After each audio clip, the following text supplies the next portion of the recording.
Good evening, everyone, and welcome to the, what is today's date? February 4th, special city council meeting. Is it the 4th? We have a quorum, so we'll go ahead and begin. Can we get a roll call, please?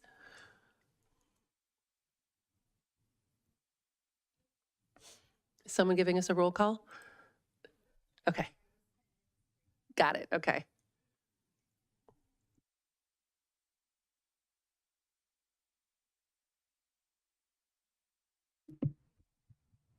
Councilmember Maloney. Here. Vice Mayor Pearson is absent. Councilmember Orlemans. Here. Councilmember Mendoza. Here. Mayor Meyer. Here, and can everyone please join me in the Pledge of Allegiance? I pledge allegiance to the flag of the United States of America and to the republic for which it stands, one nation, under God, indivisible, with liberty and justice for all. And at this time, I'm going to turn the meeting over to our city manager, Tim Ogden, to lead tonight's discussion.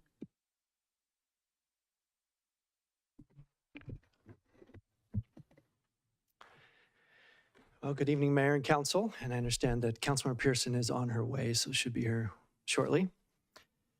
What we have tonight for you is the strategic plan workshop to discuss with you several objectives, and we'll pull up the presentation.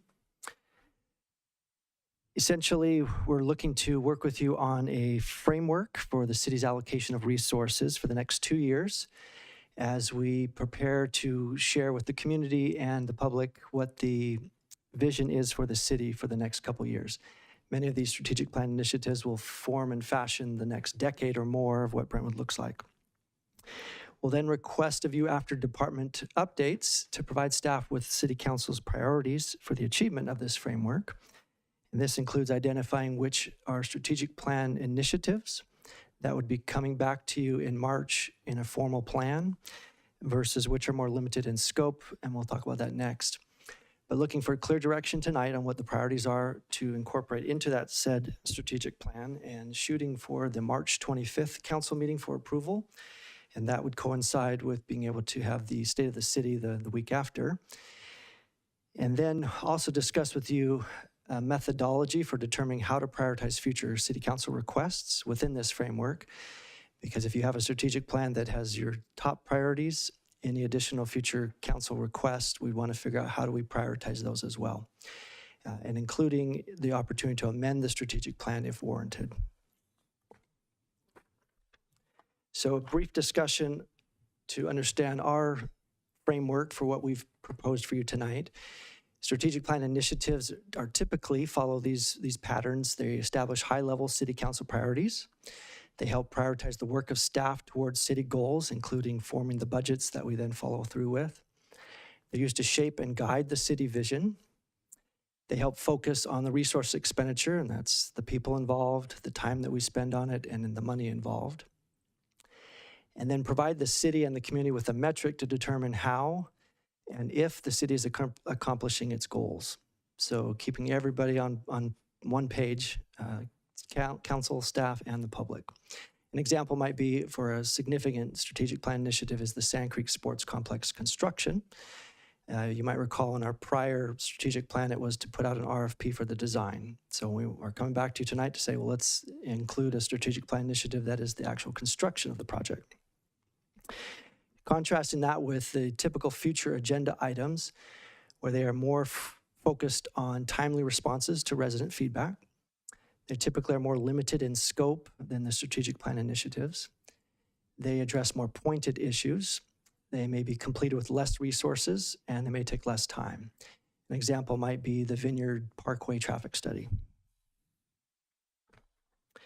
So with that framework, what we have prepared for you tonight is presentations from each department, a brief overview of what that department does, including some of their functions, some high-level highlights and accomplishments of what they've accomplished over the last 2 years from the prior strategic plan and any other council requests and staff projects in between, and then discuss that current workload. And within that status update that they'll provide, we'll also recommend some initiatives that are critical to the department's fulfillment of its city's functions. So some proposed projects from each department where they have one, and get your consensus on those as well as whether they're a priority or not, and then whether they fall under criteria for the strategic plan inclusion as an initiative or not.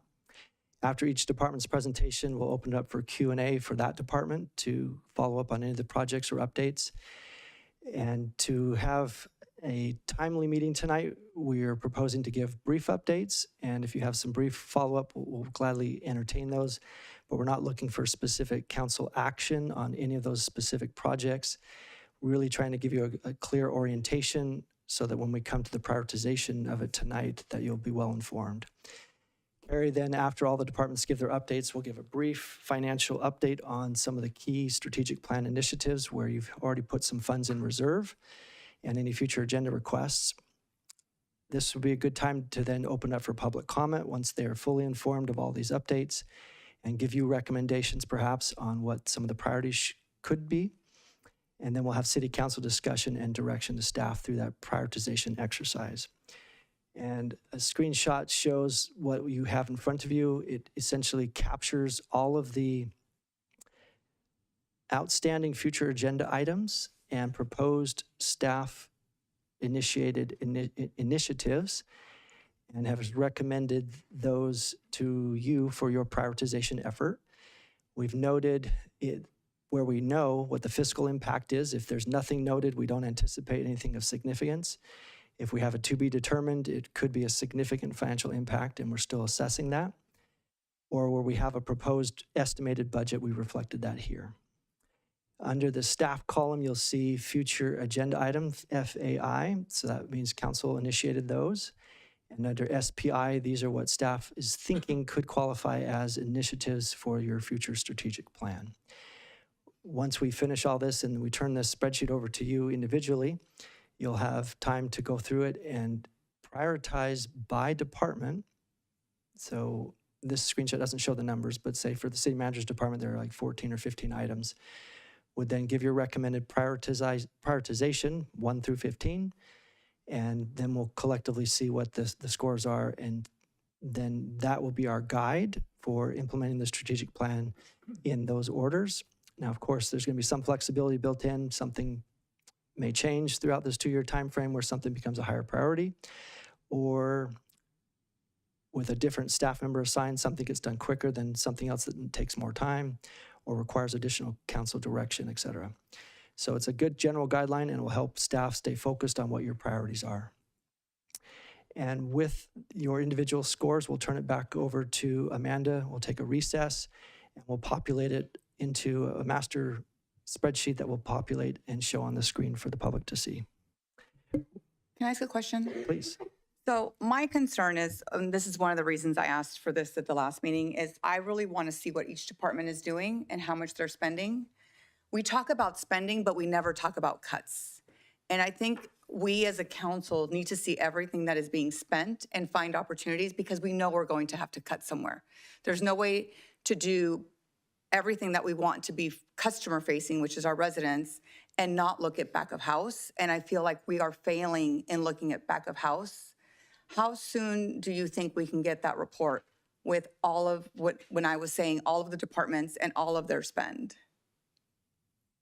I believe you've had some conversations with Kerry about it, so he may have a better update on when that can be made available. Yes, but this has to be a directive of yours, right? You're their boss.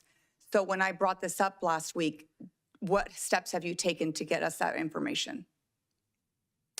You had a side conversation last week, so nothing's taken place yet, but I'll tell you this, with the direction you give us tonight, this will inform us what the priorities are, and we'll come back in through the budget process, and I think the first workshop is in April, if I'm not mistaken, and then can give you the details and the funding options so that we prioritize your top priorities and make sure we get those all funded. And then through the budget process, we divulge more details than we do in the mid-year budget.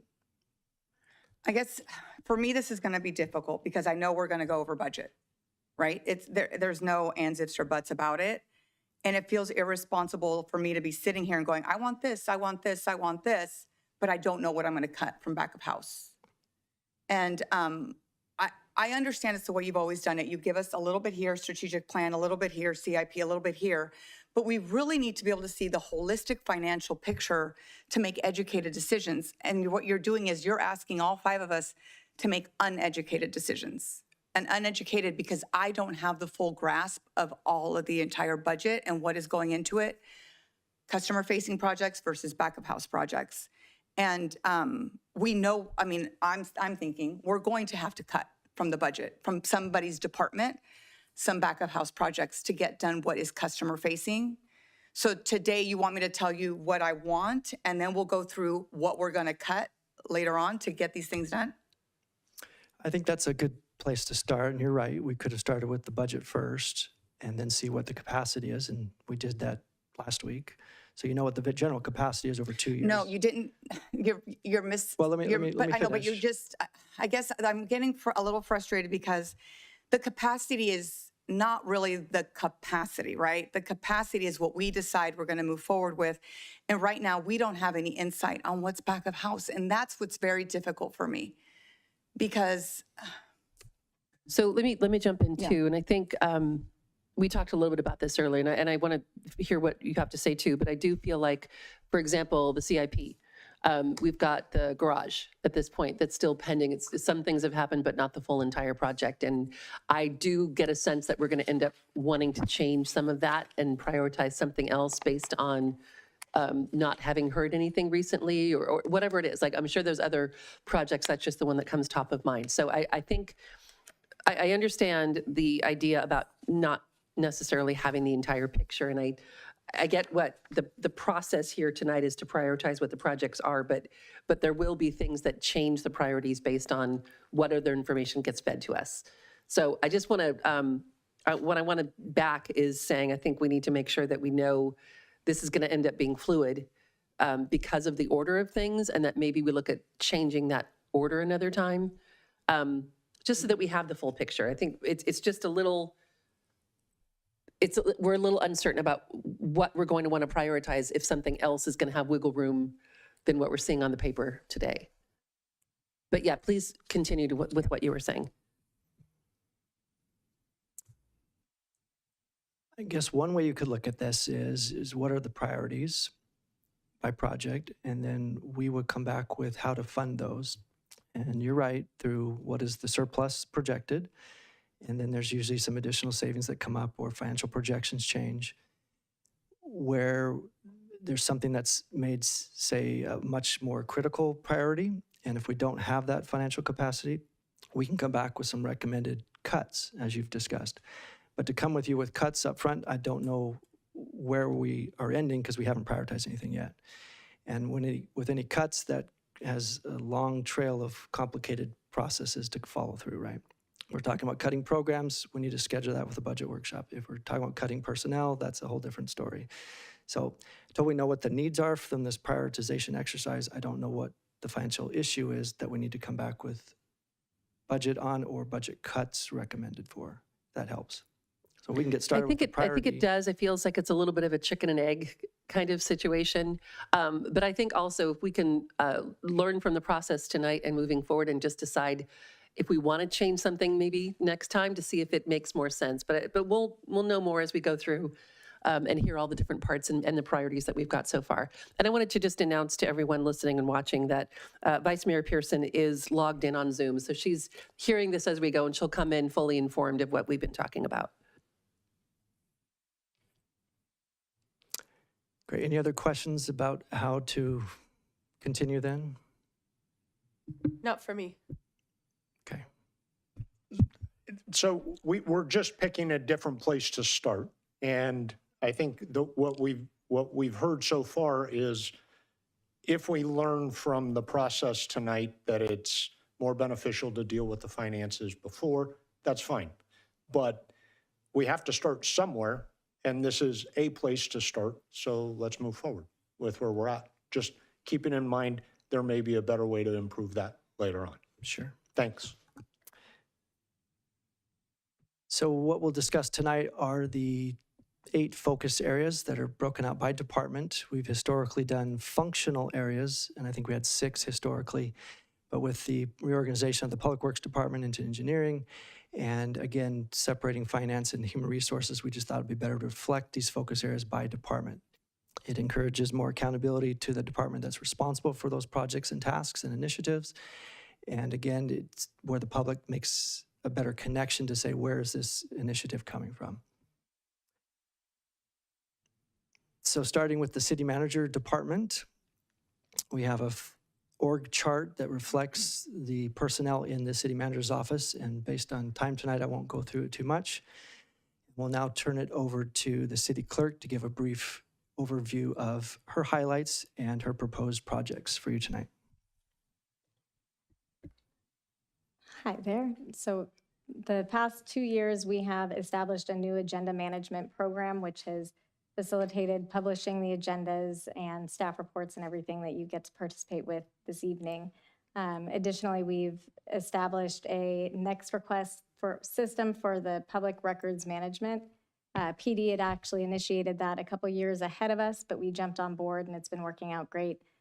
Last year, we had approximately 288 public record requests, which kept our office extremely busy.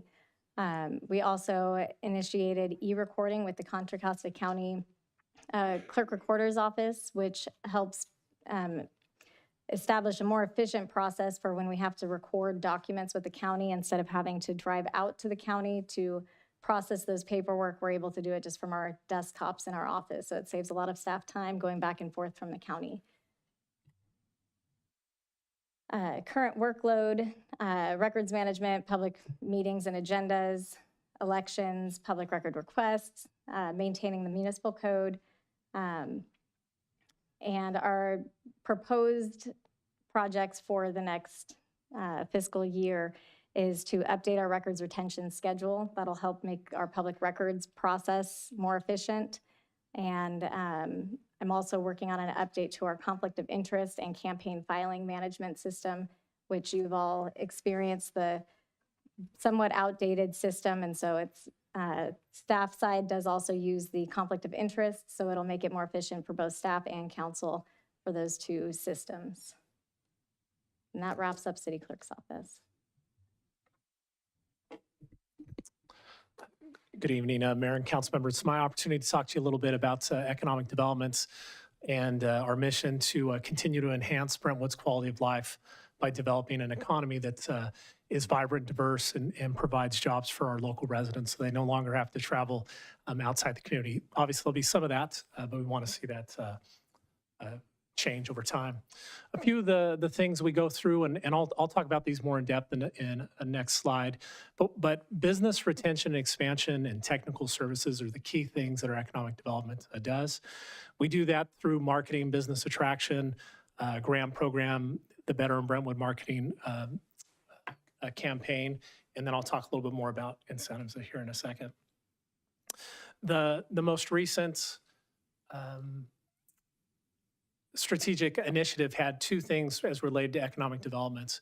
The top two are really ongoing items. This city staff continues to work to ensure that we see reinvestment in downtown and the Brentwood Boulevard specific plan.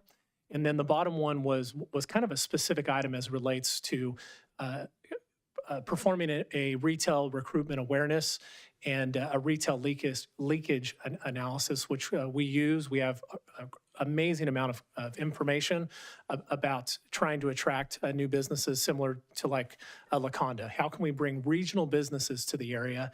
Obviously, we continue after national retailers, but at the same time, there are many locally owned and operated within the East Bay, the South Bay that we're trying to attract here into our community. A few of the highlights. Number one, the Innovation Center. We've had a significant amount of recruitment efforts, meetings, tours, easily a dozen very successful large developers have come to Brentwood. I would say most of these developers, Brentwood was not on their radar at all. It was through the efforts of staff directly connecting. As you've seen the passion of Ricardo, he has that same passion in voicemails, emails, LinkedIn, and making contacts and bringing those people here to our community. And then another significant one are these utility easement agreements. For over 7 years, the city negotiated with the property owners to extend utilities from the east side of 4 over to the west. It was a difficult and lengthy process. but we are grateful for the property owners that we've come to an agreement, and now it's over to Alan's team that he'll talk a little bit later about the actual extension of those utilities, which opens up the west side of Ford to development. In downtown, a couple of very important projects. The DBC, we have a continued MOU with them. They also finalized their Main Street America certification, and then we've had some great new projects that have come to downtown.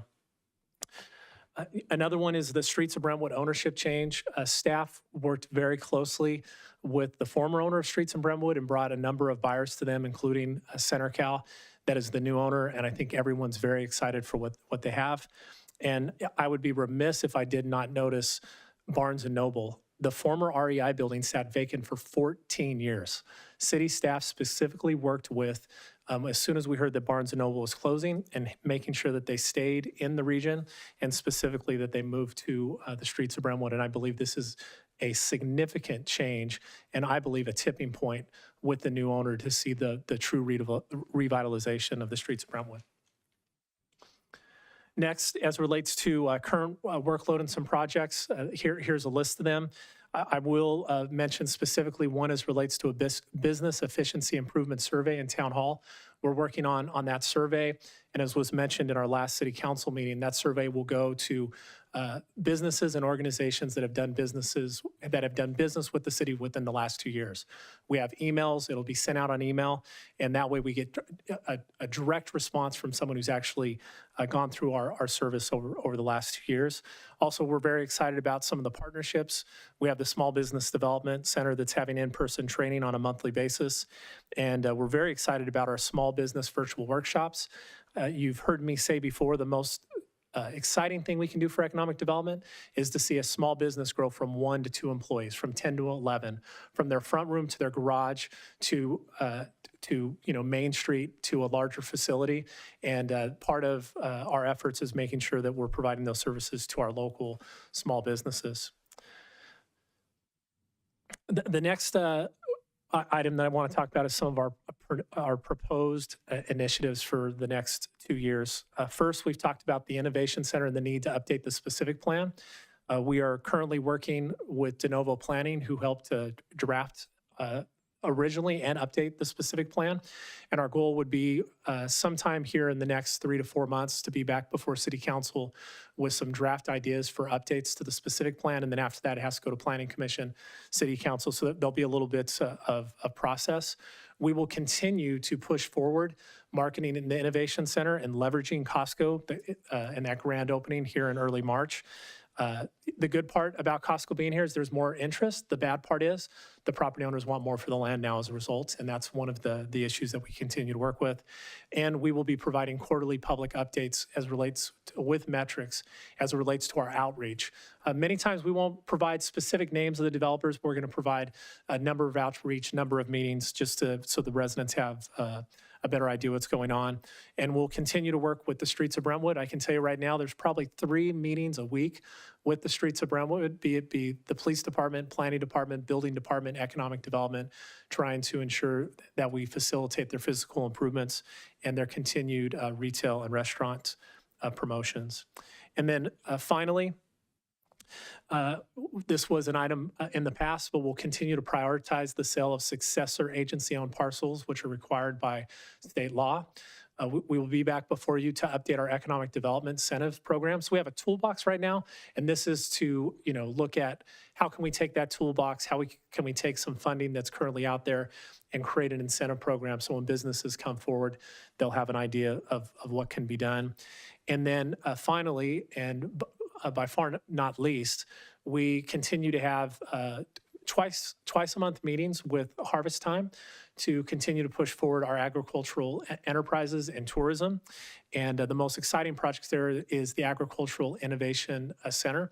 My assumption is at the end of the 2 years, we will head about that. Also, we'll continue to promote the Contra Costa AVA promotion, which recently occurred, and that would not have occurred if it wasn't for the City Council providing funding for that through our ag impact fees. So those are the items for economic development, and I can answer any questions that the City Council might have at this time.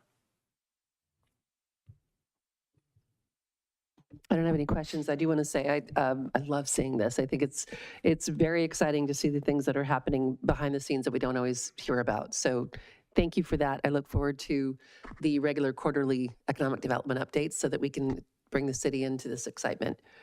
So good job. Thank you. And good job, Amanda, too.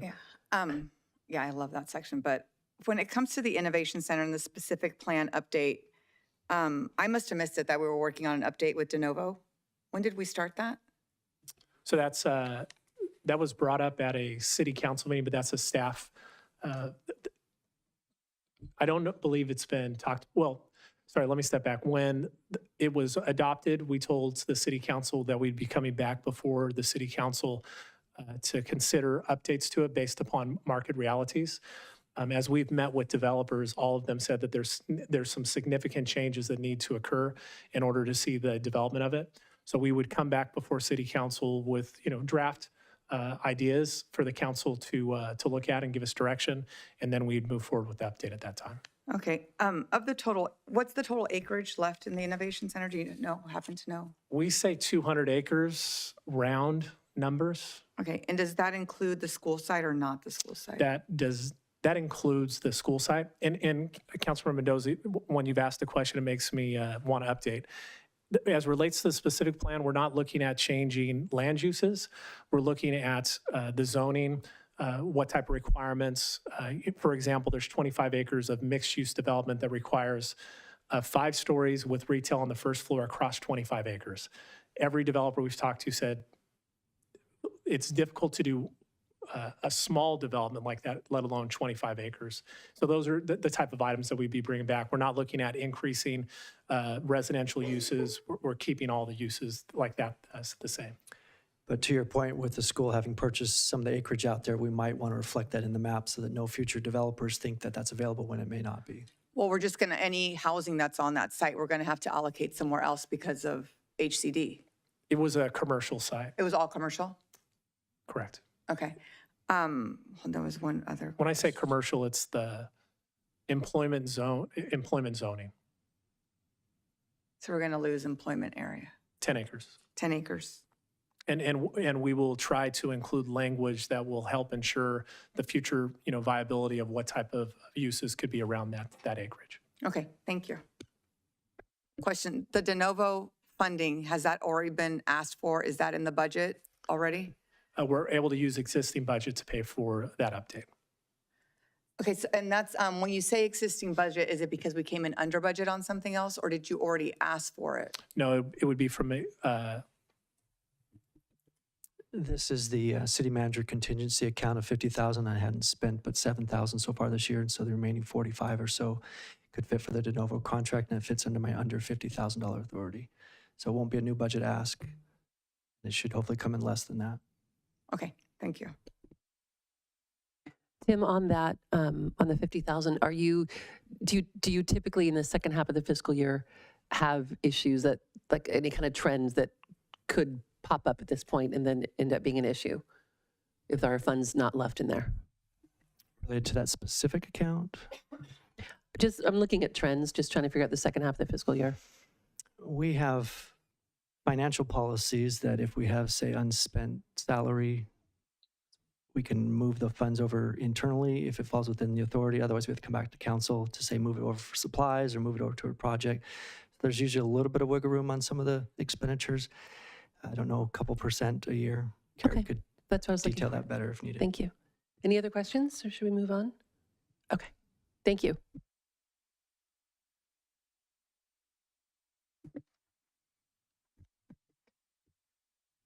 Good evening, Honorable Mayor and City Council members. It is my pleasure to be here tonight to talk to you a little bit about finance and information systems. This will probably be a quicker presentation and certainly less exciting than Darren's. Depends on who you're talking to. Well, or one. Wake up. So here's our org chart. So we have 3 divisions. So I'm going to talk a little bit about each of those divisions, what they do, and then some of our projects that we currently have ongoing. So business services, they're the ones you see in front of the council more often. So they're responsible for all the numbers. So budgeting, operating capital, financial reporting, 10-year fiscal model, and then things like investment management, the audit. The financial services group could almost be two divisions. That's utility billing down on the first floor. So you see some of their metrics is what they're doing on a daily basis, taking 200 and some odd thousand payments a year and answering 60,000 plus phone calls. And then upstairs, we have kind of the financial day-to-day transactions in financial services. So that's going to be accounts payable, payroll, purchasing, cash receipts, accounts receivable. And you see some of the metrics on the screen there in terms of the workload that goes into AP and payroll. And then on the IS side, of course, this is our technology group. So they're responsible for all the upkeep of the city systems, the AV, cybersecurity is a big one. And you see all the list up there that I won't read. Okay, so we had two strategic initiatives in our focus area last time. The first one, the cybersecurity plan. So we have completed a cybersecurity assessment. We hired an outside firm to come and test our cybersecurity and provide us with recommendations that will get us in line with the recommendations, the national standards on cybersecurity. And going forward, so this is one I had thought about putting as a strategic initiative going forward to actually implement some of the recommendations, but that's something you got to be careful about daylighting some of the, if they identify something that's not great, you don't want to be like, we need to fix this because you can come in this way. So we can't do that. So know that we're going to be working on this, but it's not something we really want to get out there and say, here's any potential vulnerabilities. Not that I'm concerned that there are specific vulnerabilities. I don't want to give you that impression, but you still don't want to identify, areas where you want to shore up a little bit. So what we will be doing is going to have a firm, they're going to come in and test us every single year. They're going to try and break in, see what they can get to, see what they can take from our system, and then provide us a report back saying, here's what we got, here's what you need to tighten up. So that's going to be helpful for us going forward as we complete the implementation from the recommendations that were given to us. Okay, and then the second strategic initiative is somewhat similar, the business continuity plan. This looks more at the infrastructure and the systems that we have in place, what could be like a single point of failure, what could bring the system down, not necessarily due to cyber, but could be a natural disaster or, somebody cuts a fiber wire and the whole system goes down. So you want to look at those things where you need redundancy. So they came in, we had a firm come in, take a look at it, tell us where our weaknesses were, and they've provided us with, again, another list for implementation. We're prioritizing those. And so that one is nearing completion as well. So in terms of what we're currently working on, IS, I've just listed a few things up there because in addition to their day-to-day things, they seem to get a lot of the projects on their side. And I know the AV upgrades was probably the biggest one for the council. We do have a capital project right now to do the AV upgrades over at the community center. Of course, they've already completed the city council chambers, and they will be doing all of the public-facing city facilities. And then for proposed initiatives, so these don't necessarily match up exactly with the sheet you have. So if you like some of these, you may have to do a write-in campaign. But one thing we came up with was a tabletop exercise for cybersecurity. I think that would be a good one, kind of in the lines of what PD has done with their tabletop exercises in the past. I'm not so sure if you want to wastewater bond issuance. That's a lot of work, and then work doesn't necessarily mean a city council strategic initiative, so you can decide if you're interested in that. But Casey's going to talk a little bit more about the need to do that, I think, in his presentation. And then the other ones, one I'm actually somewhat excited about here is the investment management. So we're going to go out and try and reduce our costs for investment management. At the same time, there are enhanced income opportunities. There's new funds and pools being opened up at the local government level, all stuff that's safe, right? I'm not talking about going out and gambling it away, but things where we can use our cash modeling and forecasting to better hit the yield curve. Just things, the reason that's really exciting for me is investment income is the only revenue source that I can think of that isn't taken from a resident, a customer, a developer, from somebody else, right? Everything else is a fee, a tax, some sort of exaction that somebody's got to give us. And investment income is not that. Investment income is something that we can generate ourselves and use it. And, general fund is bringing in over $1 million this year in investment income. So it's a big number for us. And I think it's one of those things that internally we can look at and improve upon. Whether it's a strategic initiative or not, I'll do this one. And then lastly, this is just looking forward. We did talk a little bit, and Councilmember Mendoza mentioned budget reporting. We haven't specifically identified what that might look like, but I added it to this list as a potential thing that may come up, and then pension OPEB management. So that's the list of proposed initiatives that are for your consideration. And with that, that concludes my presentation. And if there are any questions, I would be happy to take them. The reporting that we're looking at, it's for internal, not external, right? So a resident can't go and look at different things, right? Or is that, would there ever be a possibility for the taxpayers to be able to see exactly what's going on? For the financial reporting? Yeah. So we do put our financial reports online, but they're somewhat static, right? They're a little dated, so they're on our website. I think if you've got I think we have to further flesh out what reporting you're looking for, and we can take your direction on what method of delivery you want on that. I think we don't have that figured out yet in terms of what you want to see, how you want to see it, how often you want to see it, and what the purpose is. But I put it on there as a potential if that is something that's big enough for a strategic plan we can do. If not, if it's more, hey, can you guys take care of this? We'll take care of it for you. Well, talking to cities, when we're at Cal Cities, a lot of cities are having financial problems. I even talked to someone today, a different city. And I think that while we knew Oakland was having problems, I think it still was a big shock to the residents how big the problem was. Mm-hmm. And I just want to make sure, hello, Vice Mayor. I just want to make sure that we are getting all of the information to the residents that they need, and it's never a shock. And that they're always, and it's clear, because our reports are good, like if you can read financials, but I think we need to find a way to make it very user-friendly. So I have some ideas that I'm coming up with as you're talking. So we do at the end of the year, we do the financial snapshot, which is sort of the conclusion version. This isn't forward looking, but I think that's sort of in the line of what you're talking about, where it's easy to read. It's only 8 pages long. It's got some charts. And if we did something like that on a budget update that was, only a few pages long and had charts and stuff, and maybe had a narrative so somebody could reach some conclusions from that, that could be something that we look at. We just don't do that on the budget side. Right now, it's a lot longer of a document and it's a little harder to read, but we could look at putting together kind of the snapshot version for the budget and publish that on some sort of a regular basis. Okay. I think we can look at that, yeah. Okay, thank you. Any other questions? Thank you very much, Carrie. That was great as usual. I'll just make one additional comment. We've asked each director to try to stay within 10 minutes, so you're feeling like these presentations may be a little rushed, so we give you all the time you need to prioritize things. The presentation just came together just before this meeting started, so we didn't get a chance to get you a copy, but we'll go ahead and post it on our website as well under the agenda for additional staff communications, I think is what we call it. So if we get a break, we'll put that up there right away so the public can start looking at it, and you can even download it if you need to start keeping track of it all. So sorry for that delay. No, thank you. That helps. Good evening, Council. We'll go ahead and move on to focus area number 3, which is human resources. So what you see here is the org chart for the Human Resources Department. There are a total of 7 positions that we have.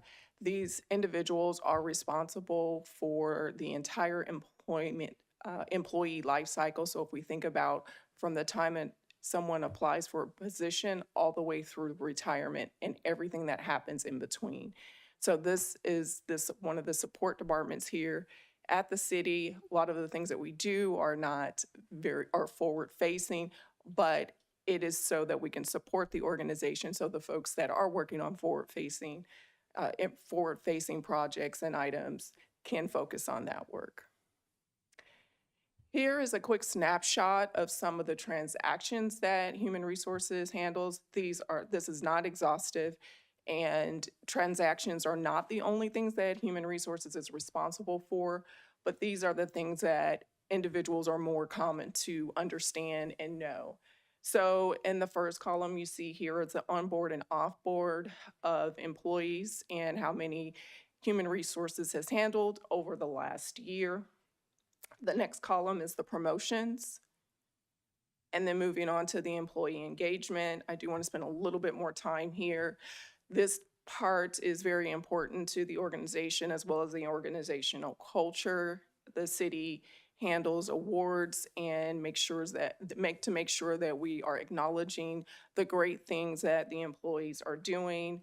Last year, because we're in 2025 now, Human Resources implemented Beacon, which is an citywide engagement and awards platform. And on that platform, all of our employees can acknowledge other employees, things that they're doing well. Employees are also awarded points in which they can shop and obtain items that they want versus the city purchasing things. So it's been well received, and we're looking to expand that going forward.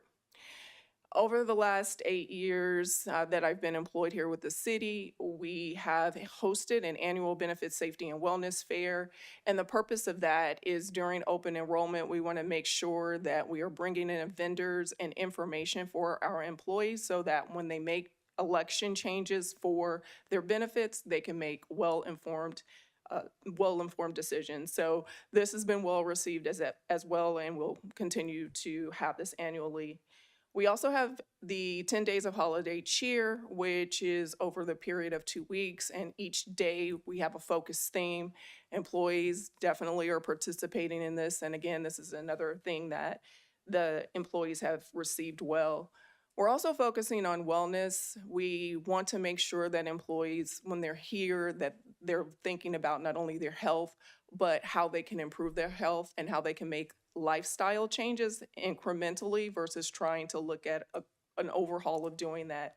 So we've hosted 16 wellness campaigns, so mindfulness meditation, yoga classes. We've had paint and sip, and our sip has been non-alcoholic beverage. Just want to put that out there because people hear paint and sip and they may go sideways on that.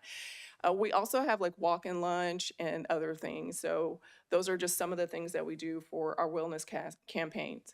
And the top transactional thing that HR handles that everyone is definitely aware of is our recruitments. So over the last year, we had 47 recruitments that we've handled, and then also supporting our executive firm for 4 outside recruitments.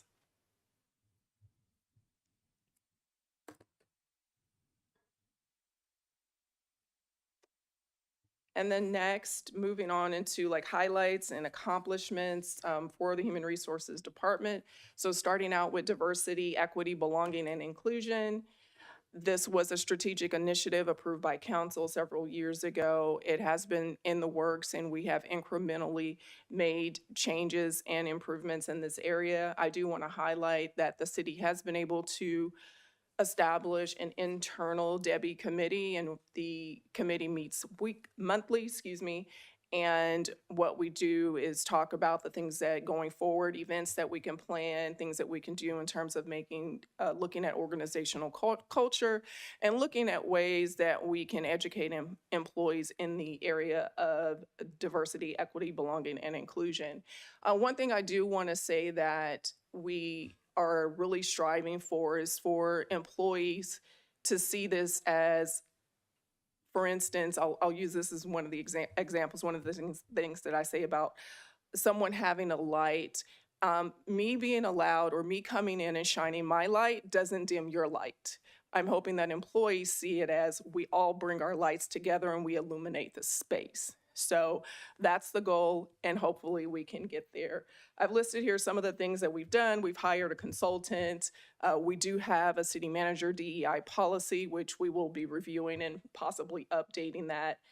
Training needs, those have been identified. We've had coffee talks, lunch and learns. Again, opportunities for employees to come together, have conversations, and in a very safe space. Our consultant that was hired also did an assessment, and through that assessment, employees voluntarily participated. We had, if I remember correctly, about 107 employees participate, which we believe, and based on statistics, is a good representative group of individuals to be able to move forward with that information. And based on that assessment, some of the things listed that we will be focusing on are the leadership development, and this came out of the assessment: organizational culture, employee life cycle, communication, education and outreach, and procurement of supplier diversity. So we also support, Human Resources supports our previous ad hoc Debbie committee, which is now going to be a standing committee this year. So HR will continue to support that. And most recently, an equity analyst was hired. So we have a full-time staff to focus in on this work so we can really roll up our sleeves and get the necessary work done. Some of the things that we're going to be working on with the Debbie committee, and this is not the internal Debbie committee, but the Debbie committee that the council sits on, is a race and equity, plan, as well as an anti-racism policy. We also will be supporting the Juneteenth event going forward and identifying if there are going to be any other cultural events. The Debbie strategic plan will also be finalized, and then also we want to increase Debbie not only awareness, but engagement and presence. So we'll be looking at the website, making sure information is out there, more external facing versus us focusing all internally. So again, these things are growing, things are moving. It just takes time and dedicated staff to do the work.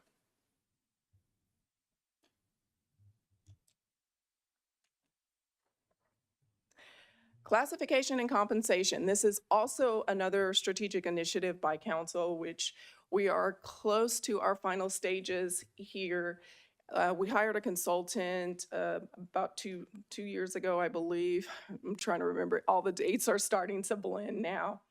And the whole purpose of the class and comp study was to make sure that we had equitable, reliable and competitive classification system because over time, and the last time we did a study was over 10 years ago. Actually, it was 20 years ago to be exact.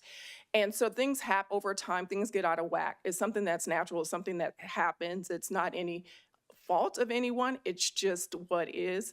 And so over time, you have to go back and look at it and fix the system and make sure that it is aligned with what employees are currently doing, and then also looking at the organization and what you want to do going forward.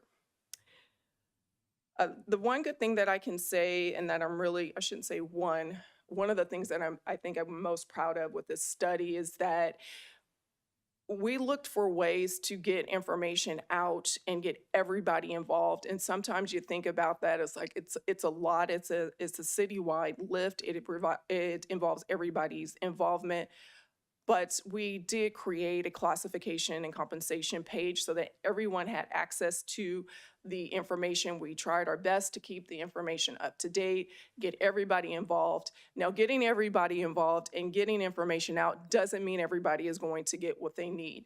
But the idea is to make sure that everybody has a voice, that the voices are heard, and that we look for ways to incorporate as much as we can so that we have a reliable system at the end of the day.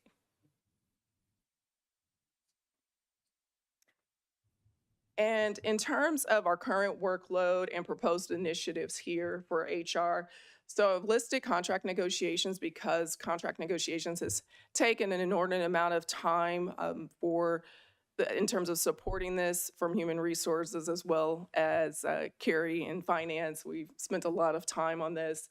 But I am pleased to say that we have brought forward to you, and you have, council, have approved 2 of the contracts for our lieutenants as well as our Police Officers Association. The 2 that are pending your approval, which you will be seeing very soon on over the next couple of agenda or council meetings, is the Manager Confidential Group, the Supervisors and Professionals Group, and then the unrepresented employees, specifically our executive and senior management. So that will be your directors and your assistant directors. And then that will leave us with 2 outstanding bargaining groups, our Public Works, our Miscellaneous Group, and then our City Manager's contract. And then moving on to employment compliance law. So these are the things that HR has to do in terms of being a responsible HR department, is reviewing personnel rules and regulations, any policies affecting the employees and employment, trainings, making sure we keep those up to date, and any procedural changes. Keep in mind that the laws change regularly. Most recently, there's a law that the city now has to report on vacancies and recruitments, so that's just something we have to do. But the reason to review these policies and procedures this year, we're hoping to do this after we complete negotiations, is because we want that off cycle. That's a citywide lift as well, which will involve everybody and input from bargaining groups as well as the directors and all of our employees. So just wanted to share that as well. And with that, if there are any questions, I'm available to answer. Looks like no questions. I have to say thank you, Sakari. It's always interesting to see all the things we don't know fall under your umbrella. So it's great. I'd like to really see like the wellness work that's happening in that area. I think that's good to see. So thank you. And I'm really glad to see that we are remaining focused on DEI as a city. Thank you for that.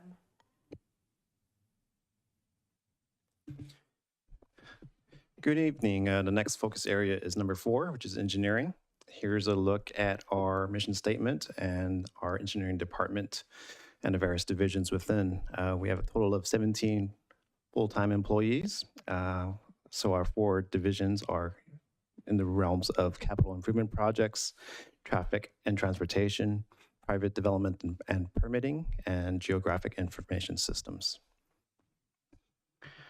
So here are the strategic initiatives from the last 2 years. Specifically for engineering, it was focused on transportation. As the other departments present, such as Parks and Rec and Public Works, obviously engineering has a big part in that as well. But as far as this particular focus area, I'll be focusing in on traffic and transportation. So our initiatives I'd like to point out from the top 5 or the 5 from the last 2 years was number 1, Construct Innovation Center, and others. I'll go through the slides and discuss this further with each one. Focus area 4. So here's an annual snapshot of our workload in the department. Starting with development engineering currently, to give you an idea as to the magnitude of improvements going on out there. We're currently doing a plan check on a total of 11 projects, valued at a total of about $6 million worth of improvements. That could be new roadways, new traffic signals, new sidewalks, new streets and everything. So that gives you an idea of what's currently under plan checked. And obviously under construction, we have 13 projects with a total asset value of $33 million. These projects under construction, of course, you have Costco, Cowell Ranch, for instance, significant infrastructure going with that project, Orchard Grove, and some others, Brentwood Country Club, for instance. Also in the development engineering side, we handle encroachment permits. So these are permits we issue primarily to utility companies like PG&E, Comcast, and AT&T when they need to do work within our right-of-way. So that gives an idea how many encroachment permits we issue a year. And then under traffic engineering, I want to highlight that we do receive about over 100 requests per year. And these come in through our 24/7 Connect app, which it's a great tool. We use that and we respond accordingly, as all the other departments do as well. But we had about over 100 requests. These tend to be primarily traffic signal related, stop sign requests, striping requests, and other things. So our staff kind of responds and reviews each request diligently and provide responses. We also have non-traffic related CRMs that come in. These could be related to street lighting requests. If folks feel a particular roadway doesn't have adequate lighting, we would kind of look at it and see if there's an opportunity to improve it. Also, we get a lot of requests regarding active construction projects, like, hey, what's going on over here? And we would make sure we respond accordingly. And lastly, but not least, we have our capital improvement projects within the engineering framework. We managed and delivered about $18 million worth of projects in the last year. These would include the Sand Creek Road extension, the Cortona Solid Wall, Lone Tree Way improvements, and our annual PMP. So moving on to our highlights and accomplishments, the first one being the Innovation Center infrastructure improvements. So obviously with the Sand Creek Road extension, it's substantially complete. As you folks know, we are still working through some details with the city of Antioch on the Hydorn intersection. Unfortunately, the traffic signal there suffered some vandalism, but we are currently in conversations with city of Antioch to see if we can do a somewhat temporary opening with stop control there. So nothing official yet, but it is an ongoing discussion that we're having with Antioch. The other highlight for Innovation Center is obviously, as Darren mentioned, the successful acquisition of the utility easements so that we can move forward with construction of extending sanitary sewer, water, and non-potable water lines westwardly from Empire to help facilitate future development in the Innovation Center area. Currently, we are getting the plans ready to go out to bid this month and hopeful construction beginning this spring. Another area of strategic plan initiatives for engineering was to pursue additional funding to preserve our streets. Currently, our primary funding sources is SB1, which is a state-funded, I would call it grant, but state-funded resource that we use. It's primarily funded through various vehicle and fuel taxes collected by the state, and it makes its way to individual cities. And also Measure J, which is a countywide half-cent sales tax. So we get a portion of that funding as well. Those are the bulk of our funding for roadway rehab. Quick highlight, our PCI in Brentwood is currently rated at a good condition. In general, not in general, but we are currently in second place in the county as far as our pavement conditions. The first being currently Orinda. The city of Orinda is ahead of us right now. But we're generally doing pretty good. I would always say it's always good to spend and find more money to spend towards preserving our streets. And it is very challenging. There are not many funds available outside of the top two that I listed that's specific for roadway maintenance. However, we have been successful in securing some grants, specifically the Transportation Development Act grant, which we are able to use towards some new sidewalk as well as some roadway replacements. So we've kind of worked that into our projects as well. So, but we are constantly always looking for new grant opportunities to include. Moving on to specifically the Brentwood Boulevard, that's another strategic plan initiative. Currently, we have successfully completed what we're calling phase 1 of the Brentwood Boulevard North Widening Project. As you may remember, we had the Los Mexicanos building there, pictured on the left, and now it's cleared. So that was a success. And then moving on to the next phase of the project, we have tried to secure grant funding. The arrow's not quite pointing at the right area, but Brentwood Boulevard, where it currently necks down to 2 lanes of traffic. That's sort of a bottleneck for us, and we've been exploring, and we have applied for grants to widen that bridge over Marsh Creek so that we could, therefore widen Brentwood Boulevard around it. So that's kind of our next critical path. We are continuing to explore and find grant opportunities. We have tried for one grant recently, I think a couple years ago. However, we were not successful. The next focus area for us was the State Route 4 sound mitigation measures. So we were able to complete the Livorno Street sound wall here as pictured on the left and highlighted on the right. And we are anticipating in January of next year for Caltrans to do a maintenance on State Route 4 between Antioch and Brentwood. And the good thing is when they do the rehab, they'll be utilizing rubberized asphalt, which should help with sound mitigation out there.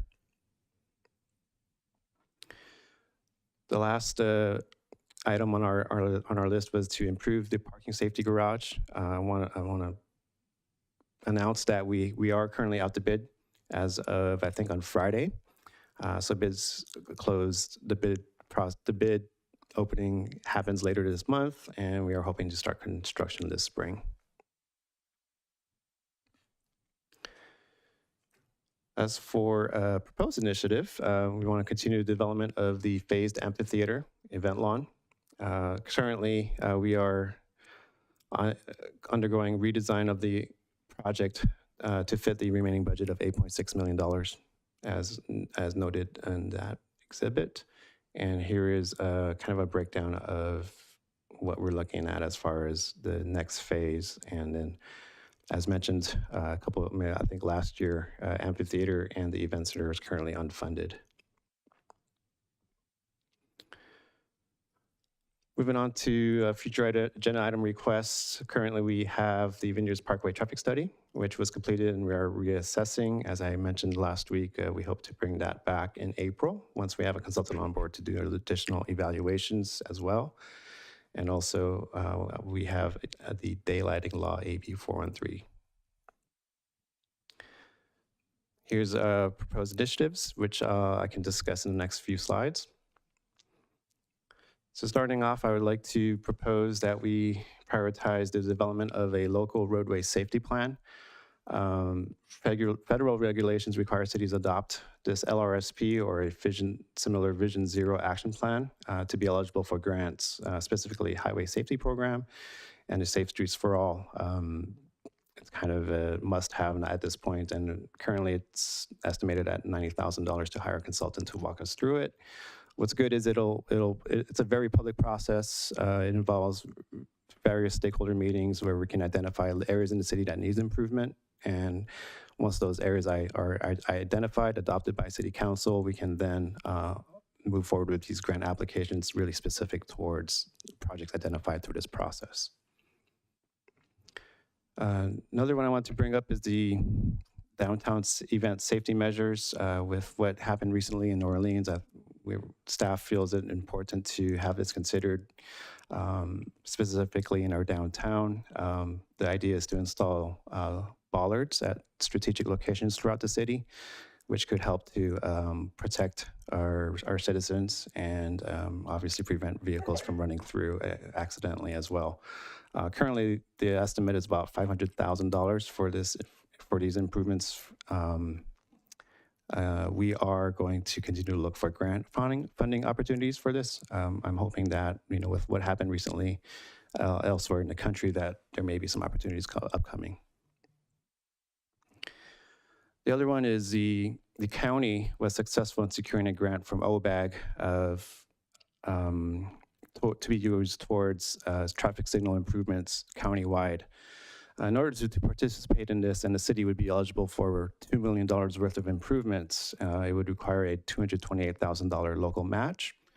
The good news is this would update all of our traffic signals on Brentwood Boulevard and Lone Tree Way, a total of 16 traffic signals. As you may recall, Brentwood Boulevard and Lone Tree Way are two of our oldest corridors through the city, and the signals there are pretty antiquated at this point. So those improvements, really excited about this opportunity.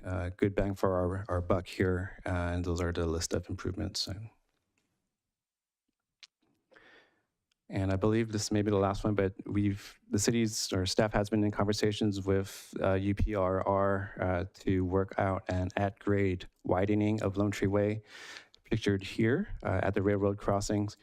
Currently, we have on our books a $36 million project to separate this intersection, which has been a challenge. We have never come up high on the funding list there, especially considering there's no active trains currently. So we're trying to pivot, and we've been working and having discussions with UPRR for an at-grade widening. They seem amenable to it. We're hoping to get through some additional details, but if approved, this could be an $8 million project. With that, I'll take questions. When it comes to the road, thank you for your presentation. When it comes to the road paving, I remember we actually funded more equipment, and I think it was an extra $100,000 a year. And when I looked at the report of our quality of our roads, we're actually decreasing. So we're spending more, and it feels like we're getting less. Why? Trust me, I get it. I want to say thank you for the additional funding. That was very useful. We were able to do more, but according to the reports, and it's consistent with what we were seeing, it takes a a lot more investment to actually improve or maintain. I want to say at least we've been losing very little lately, but that's kind of the gist of it. My understanding, although we've made improvements and more money towards it, it definitely helps. It's slowing it down, a decrease, but to actually increase our PCI, it's going to take a lot more. Do you have a calendar of what streets are going to get done when? Because people do mention it. So how do you decide? We definitely do. We don't necessarily have a calendar, but we do have reports done by consultants that make recommendations. They identify in the city our worst streets, but it's a collaboration between that report and also our Public Works Department that's out there each and every day and sees the roads and every day. So we find a balance, but our next focus coming up this year is our couple older subdivisions to get that done. And at the same time, we also take a lot of feedback from the community as the year goes by as well, and we identify hot spots there as well. Okay. My next question is about the parking garage. Once I get to the parking garage, it's kind of like a mess. If you tell me there's no more spaces, like I got to make U-turns, I got to do all this stuff.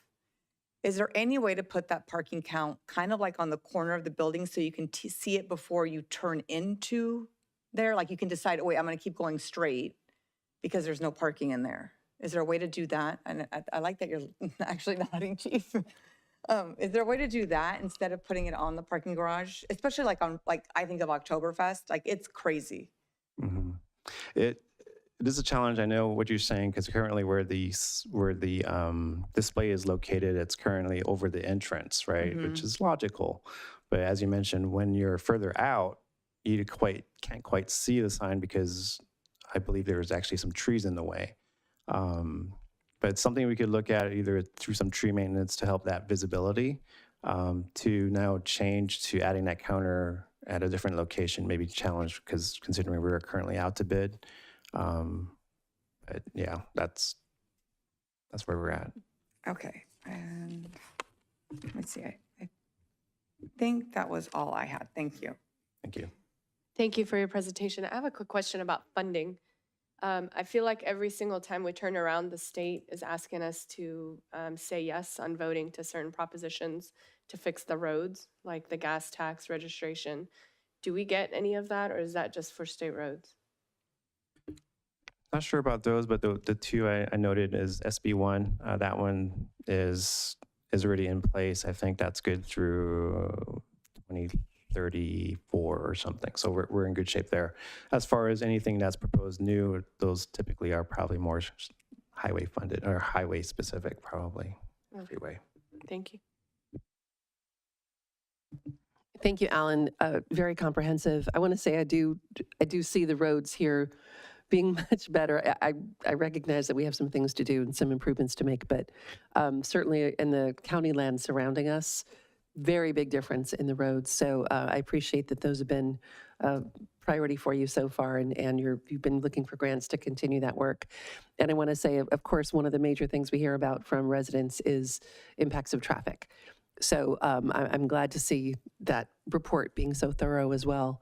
And then my question only would be around the State Route 4 sound mitigation resurfacing and the target of 2026. This has seemed like a very, very far out project for a few years now. And I'm just wondering if you have a sense of where you think it actually might happen in 2026.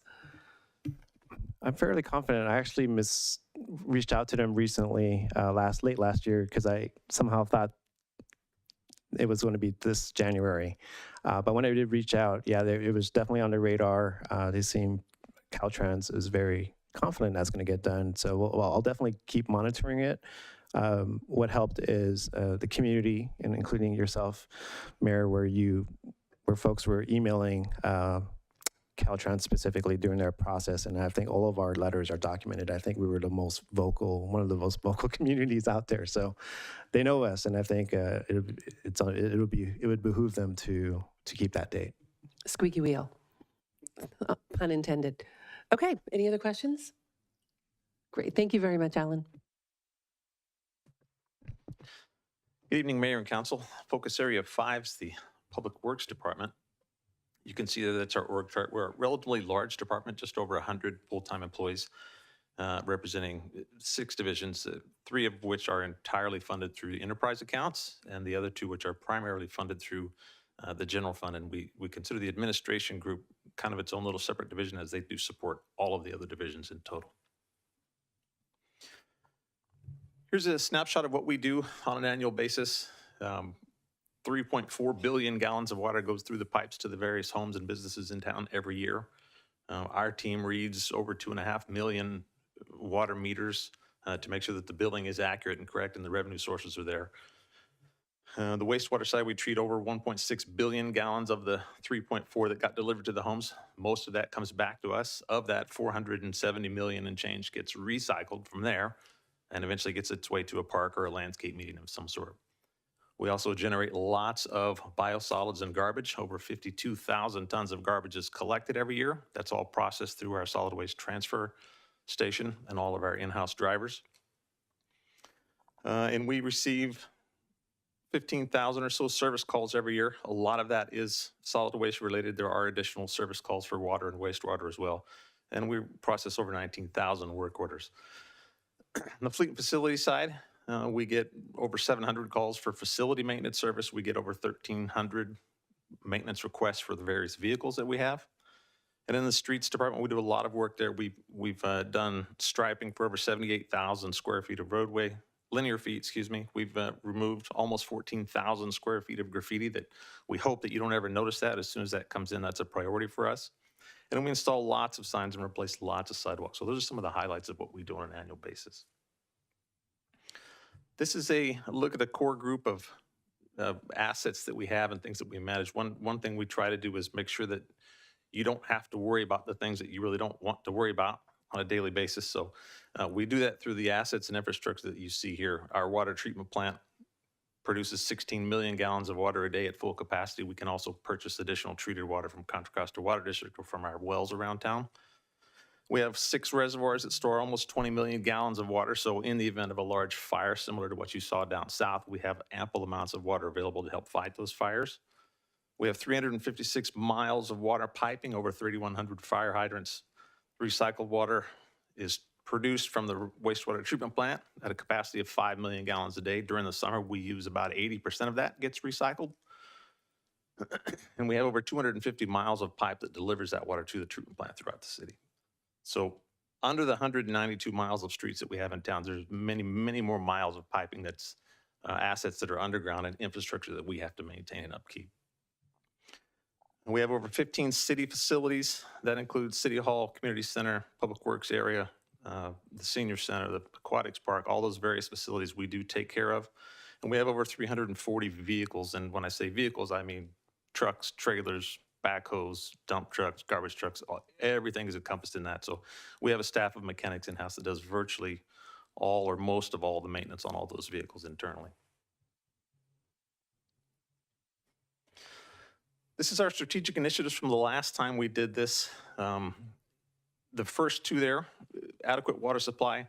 We realized at some point we're going to need to expand our system, and we'll get into that here in a minute. And then we also had one to combat climate change through the organics management. That was the big solid waste project that I'll touch on here again also. The third one we actually managed to complete. It was conduct the rate studies and set the revenue requirements for the upcoming 5-year period. So that is done. And then that fourth one, there's kind of a holdover from the previous strategic initiative back in 2021, and that was to upgrade and expand the wastewater treatment plant. I'm going to talk about that some more as that project's still ongoing. So the wastewater treatment plant expansion is going on its 10th year of this project. We started this in 2015. We applied for an SRF loan with the state that took over 3 years to secure that funding. Took us over a year to get an engineer on board and get the design complete. Went to bid, awarded the contract in 2020, right in the middle of you-know-what, in the very beginning of it. And that has caused a significant amount of complications for us here. This project was originally slated to be done in 3 years. We're going on our 5th year of construction.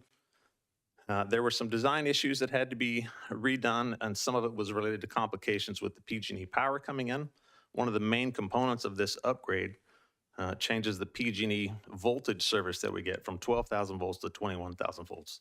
We're currently on a two-year wait list with PG&E, so that is the vast majority of the delays for this project, and it has very serious impacts on the budget for this project. And I'll get into that some more when we bring this project back to you guys for more discussion with the contracts related to the contractor there. The EV charging infrastructure project, we were awarded a $3.2 million grant from the Bay Area Air Board. That project was previously going to be funded by city dollars. It's now going to be completely funded through the grant process, so we're excited about that, and that will help us begin the transition from our internal combustion engines over to the electric vehicles for the portions of the vehicle fleet that it's applicable to. So this is going to be another proposed initiative that we're going to carry over from the last strategic plans to ensure our adequate water supply by expanding our treatment, storage, and distribution infrastructure. When we talk about the water supply, there's really two main issues. We have water supply, which are the water rights that we obtain through the Delta. So we have secured via contracts 14,800 acre feet of water that we have access to. That water then has to be treated and cleaned before we can use it.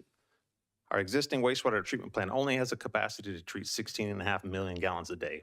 So while we have enough water supply to get through a population of roughly 80,000, we're good for the short term. We will ultimately need to purchase more water supply. That treatment capacity, though, we only have what we are projecting now to be sufficient capacity to get through 2035.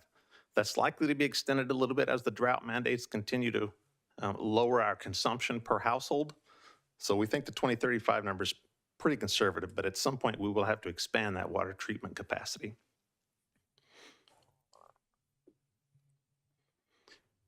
And this last one is the SB 1383 organics compliance. This was the big solid waste organics project where we were going to take all of our food waste and organic waste and our biosolids and put it in a digester and make gas and sell that gas back, and it was going to be awesome. We originally thought that project was going to be about $90 million. By the time we got done with the design and working with the consultant, that project turned out to be $160 million. The financing for that project was really problematic, and Carrie can get into more details if you'd like, but the biggest attractive piece of that project was the $80 million that we anticipated to get in tax credit from the feds. The new administration has already started to claw back some of that funding. So we think that is very unreliable and is another good reason why we really can't move forward with that project. So the downside of that is we now have to comply with SB 1383 some way else. Excuse me. While we would like to do that compliance for the residents, and that was what this project would have done, we're now going to have to transition to a model where the residents have to comply for us, where they're going to have to separate things that they put in, what goes in which bin and what goes in the other bin. So we'll have to have some significant public outreach. It's going to require another garbage truck and another route to collect organic food waste from commercial establishments. It's going to be a big rollout for us, and it's going to be fairly expensive. The good news is that the funding that we had anticipated needing for the larger project will be sufficient to cover those additional costs. And we have one last proposed initiative. It's for courtyard security improvements. At the MSC over on Elkins Way, it's a very wide open facility, and we want to continue to be wide open to the public, but we want to limit the public's access to the administration building. We've had several break-ins annually. We have some losses of equipment, trucks, and tools that get broken into and stolen. So what this project would do is install some cameras in various parts, and it would put some fencing in that would limit the public access to the administration building, but keep them out of the yard in total. And with that, I'm happy to answer any questions. Good afternoon. Thank you for your report. I have one question. I know at one point the lab enlargement came to us. Is that a part of a proposed, or has that been completed? That project is underway. It's in the design phase right now. We're probably 60% design with that. So we anticipate construction starting for that this summer. We should be out to bid with that later this spring. Thank you. I have a question about the water supply. I know that East Bay Mud says they don't have capacity anymore. So for example, there was a development on Camino Ta Sahara that the county approved and it can't get built because there's no water. If we want our town to stay small, why would we keep adding water when we know that that's what will keep growing our city? And if, that's what we're going to do, why are we paying for it as current residents? And why don't we tell the developers they have to find a way to fund that expansion versus us, the residents? I think those are entirely within your purview. If you don't want us to grow and you don't want us to expand that system, we certainly don't have to. Okay, so we don't have to do the 2050 expansion. So currently, we have enough water supply to get us through a population of about 80,000, and Yes. that's just water rights. The treatment capacity is a little bit of a different issue. So on an annual basis, we have access to lots and lots of water. But to treat that water, make it clean and potable so that you can drink it, I have to run it through a treatment plant. The treatment plant capacity is different. So in the summer, we'll use up to, say, 16 to 18 million gallons in a day on a really hot day with a lot of irrigation, or maybe there was a fire or something else. And in the winter, we might use 4 or 5 million gallons. So over an annual basis, I need all of that water supply. But on a treatment basis, I have to meet the peak demands. And the peak demands are going to depend on residents and also businesses and whatever your usages are. How many people can you service in one day at full capacity? All of them. So right now you can do about 64,000 or so? I don't know how many we have people right now. No, we can support up to, I think the 2035 estimate was 80,000? And this is So- going back to projections from Yeah. previous general plans, right? So then no one's going to apply to build here if we can't give money. I mean, I think you probably all know where I'm going with this. Like, no one's going to apply to build anywhere that they can't get water. You can build your house, but you're not going to have any water, right? That's what's happening on Camino Ta Sahara. So I wouldn't see the need to expand anything beyond the 80,000. I mean, that would be my opinion. It's entirely your prerogative. All we do is base these assumptions on what's in the general plan. Okay, thank you. I have a question. So thank you very much for your presentation. Does the general plan, in your opinion, within your recommendation, do we need to expand?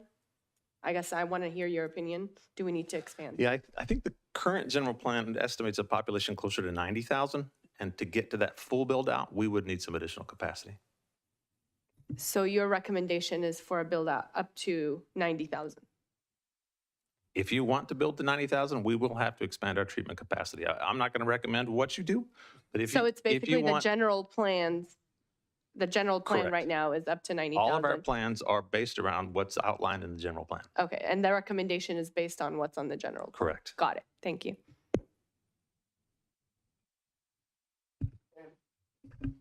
Sorry.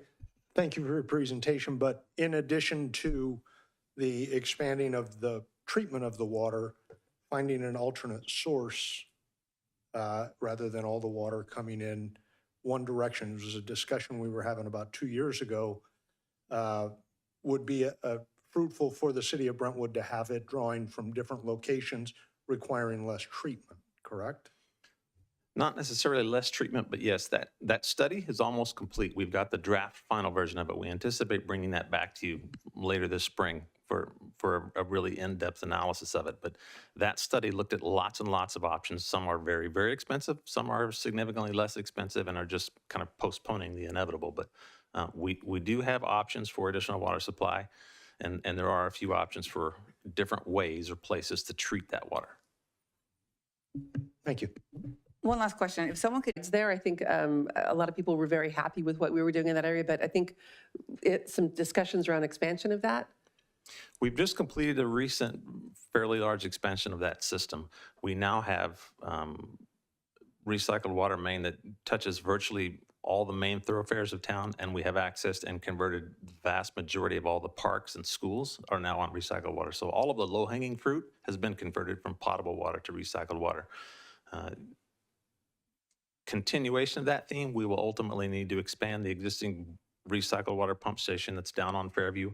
We'll probably have to add a storage tank, probably a 1 million-gallon storage tank, and we'll have to upgrade those pumps to be larger to move more water further to the west side of town for the Innovation Center and any development that happens over there. And when do you see that needed? Depends on what businesses relocate there and how fast they develop Bridlegate. That park would be one that we would identify to put on, and the development requirements will require the purple pipe to be put in by the developer. So we would plan for all that. So we'll probably start designing that facility and try to cost that out here in the next year or two. Okay, thank you.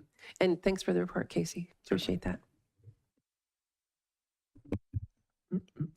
Madam Mayor, if I could add, as it relates to water, many of the economic development opportunities that we're pursuing to try to attract high-tech type of businesses, many of them have both water and sewer needs. And so in addition to the needs of residents, there's also a commercial side of needs for both water and treatment of water for possible employment centers into the city. Thank you, Darren.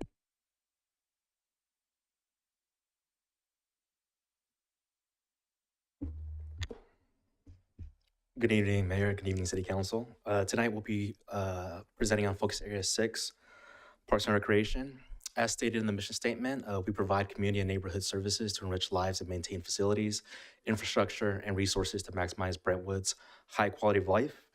As you can see, we have 29 full-time employees divided by 3 divisions within our department.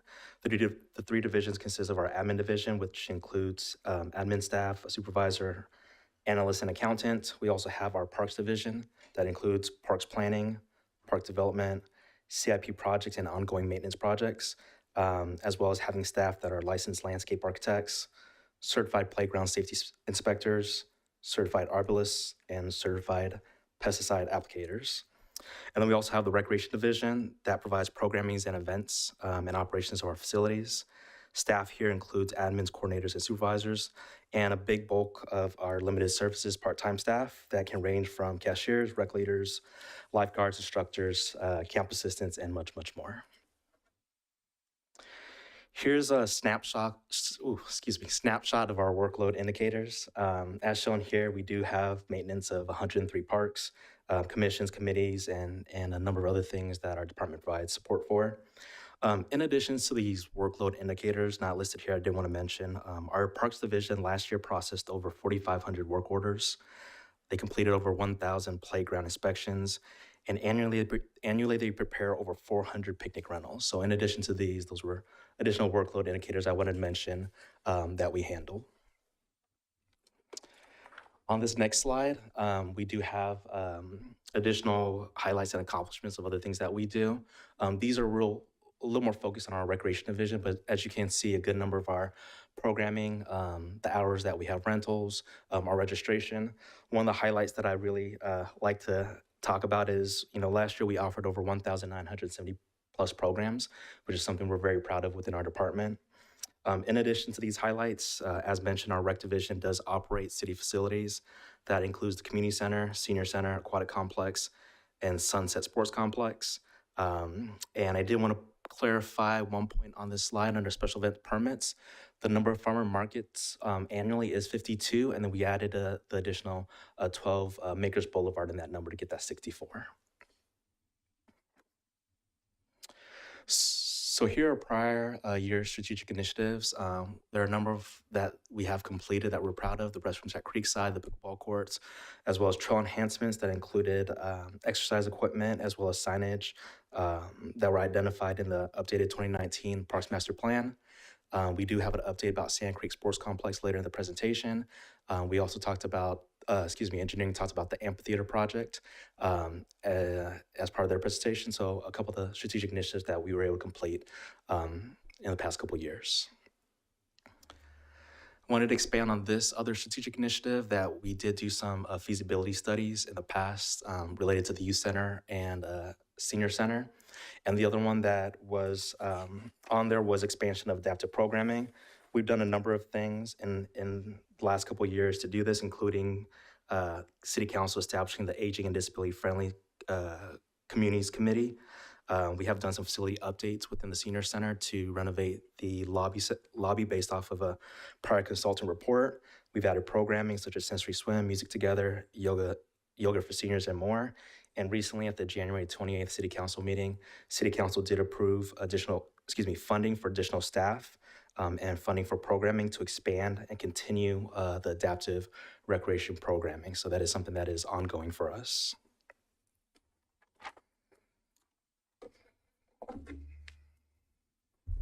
Good evening, Honorable Mayor, Vice Mayor, and City Council. Bear with us, we only have 82 more slides here for Parks and Recreation, so we thank you for your patience. Just about 6 or 7 more slides to go, so bear with us here. The highlights and accomplishments that the Park and Recreation Department has accomplished include the restrooms at Creekside Park and Garin Park, as well as the Sand Creek Sports Design and Development, which was through Verde Design. And we'll be talking, as Teen mentioned, a little bit later on the results of today's bid opening. The pickleball courts at Creekside Park, as well as trail enhancement, which included some exercise stations, some wayfinding, signage, benches and water fountain, basically rest areas along some of our trails, specifically the Dakota Trail, which is on the east side of town. And sticking with the highlights and accomplishments, the Deer Ridge frontage landscaping as well as fountain were completed in the 22-23 timeframe. The resources were also added for teen and youth on the website, as well as the special event process being looked at and updated in 2024 following stakeholder meetings and council direction, as well as a memo on sponsorships that was shared with City Council, and sponsorship funding were received specifically in 2024 for Juneteenth at a $12,500 amount. The last bullet point there, we're constantly and always looking at sponsorship of sports fields at of the sports fields at Sunset Park Athletic Complex.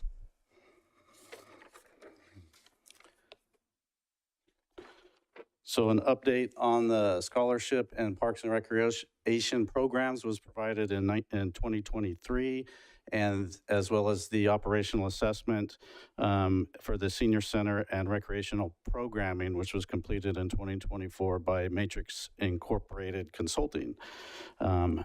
2 new added special events, which were celebrated this last year, were the Juneteenth event, as well as the Veterans Parade and Luncheon honoring the veterans. Just last month, we had a wonderful opening and had a great time working with the East Contra Costa Historical Society. A lot of education took place for those Davis Camp Monument signs, but we're proud to have those installed and opened to the tune of $15,000. Recently, the Midnight Basketball League was presented to staff, as well as City Council's direction on the Creekside Pickleball Court, possible noise mitigation assessment, where staff will be looking at sound dampening the barriers, locking of the doors, whether that's mechanical or by staff, and other items like the reservation system and or adjusting the court hours.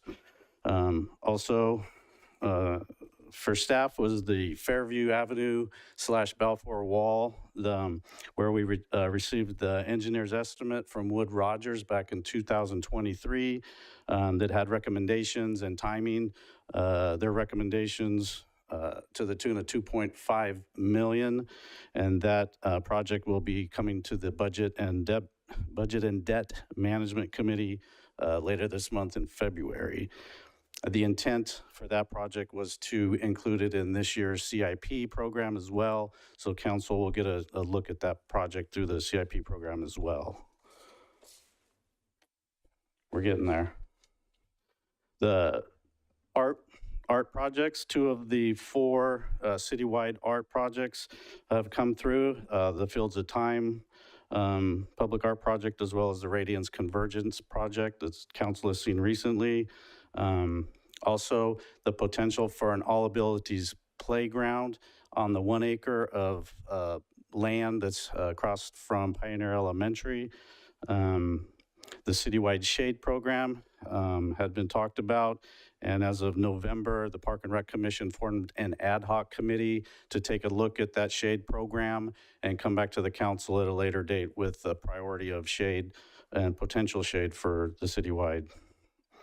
Additionally, the potential of adding basketball court lighting to Homecoming and Windsor Way Park. Staff conducted some community outreach in August, and we'll continue working on community outreach as initially there was not a lot of return in those in that outreach. The Ag Enterprise and Art Enterprise funds for the John Marsh House Carved Doors project, as well as the Windsor Way Park playground replacement, which was estimated at $250K. I believe we came in just under budget on that. That project had a safety inspection prior to opening last week, and there was a large limb in the way, so park staff took care of the large limb. The playground inspection will take place this week, but aside from that limb, it should be fully acceptable, and the fence will come down later this week so the kids can enjoy Windsor Way Playground. Resurfacing, we annually resurface basketball, tennis, and hard court surfacing. It was recommended that we resurface Windsor Way and Homecoming basketball. So one of those courts has been completed, as well as Kestrel Park. Staff is waiting on completing the Windsor Way, depending on the lighting project, which might damage the surfacing if we were to do that and then proceed with the lighting project. So we did complete Homecoming, but still waiting on Windsor, dependent on the lighting project. Design standards came to staff. Traditionally, we've always worked through the general plan, the Parks Trail Recreation Master Plan, the update that was in 2019, and then the development impact fee to conduct our design standards for our parks. It obviously varies dependent on pocket park, neighborhood park, or community park, but all of the design standards has been requested to be looked at. So we'll continue to look at our design standards. Also, the recently, actually I shouldn't say recently, it's been going on, but I think the good news is we've been approved to hire a recreation coordinator to specifically be tasked with the adaptive recreation programming. So staff's looking forward to continuing an enhancement of our adaptive recreation programming. Now the coup de grace, the big one. So our bid opening was just today, so these numbers are hot off the presses. They came in between 18.3 to 22.8 million, which is pretty exciting actually, considering we had no idea where these were going to come in. With a budget of 19.2, 2 million was spent on design and the environmental impact. So with a construction budget of roughly 17 million, we are looking at about 18 million. So a little bit over, absolutely. But still not bad numbers in this environment today. So barring any, again, these numbers just came in today. Staff's looking over the bids with a fine-tooth comb. And once we have documents in place, we'll prepare it for a March 11th City Council meeting for acceptance, hoping to break ground in the summer of 2025. And then a grand opening in 2027 if everything goes well. So we're excited to keep that project moving along. And that is all from Parks and Recreation. I have a couple of questions. Let's go back to this I can't even talk, sports complex. When you get the bids, do you publish the bid results to everyone who bid? Yes. So they all know what the competing bids are? They were all present today. Everybody heard them and either went home with a copy of it or will be provided on the website. Okay. Do they ever come back and go, wait, I'm revising my bid to be lower? I've not been. Like to be competitive? I've not been involved in a project like that, but this is our biggest project for Parks and Recreation lately. Okay. How much do we have in the park the park developer fee account right now? Do you know? Sounds Carrie, don't look at me. I don't have that number off the top of my head when we rely on finance for that number. So currently, that balance is close to zero. It's actually projected to be slightly negative, but I'm seeing it increase over the next several years. So it's running a surplus going forward. By 28, we're looking at about $4 million is our projection in there. So going forward, we're bringing money in and we don't have it allocated, but right now we don't have money in there. Well, this is very exciting. Okay, and then my second question, and do we know where Katie is? Can we get Katie? Because I think we're gonna have a lot of questions. She wasn't feeling well, just took a quick break. She was planning to be back, though. Okay, so I think we have people here who are here to talk about the wall. The wall on Fairview. And I want to understand, I've asked this question on several occasions and I haven't gotten an answer. Who is financially responsible for the wall?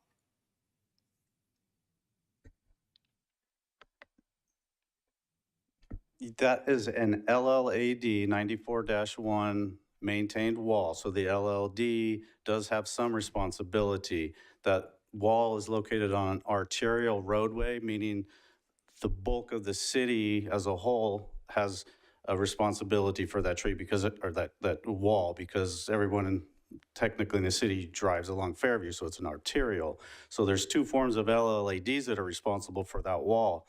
However, the design of that wall included a retaining wall, the bottom 1 to 3 feet. I don't have the numbers with me. I don't have the engineer's report with me, which would indicate that the residents would be responsible for some shape or form of that wall.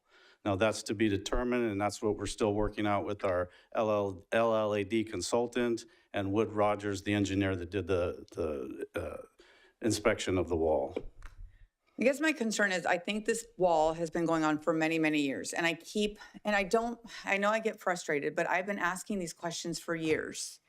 And I went to look at the wall.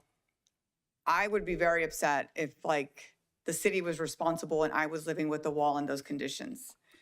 So I don't know what to do to either own up to our responsibility and do what we need to do, or define that what is not our responsibility and work with the HOA. But I think we need to do something. And I know it's not just you. I mean, you're sitting in front of me and I'm sorry because you just took this. But I think that, and we might have some public comment later, but I'm just we need to poop or get off the pot. I'm done dragging things out. It's getting really frustrating, which is one of the reasons I'm glad I won a second term, because there's things that we started that have not happened. And also with the estimate, what I think about is the Sienna Wall estimate. That came in at $1 million and it ended up being in the under 400,000.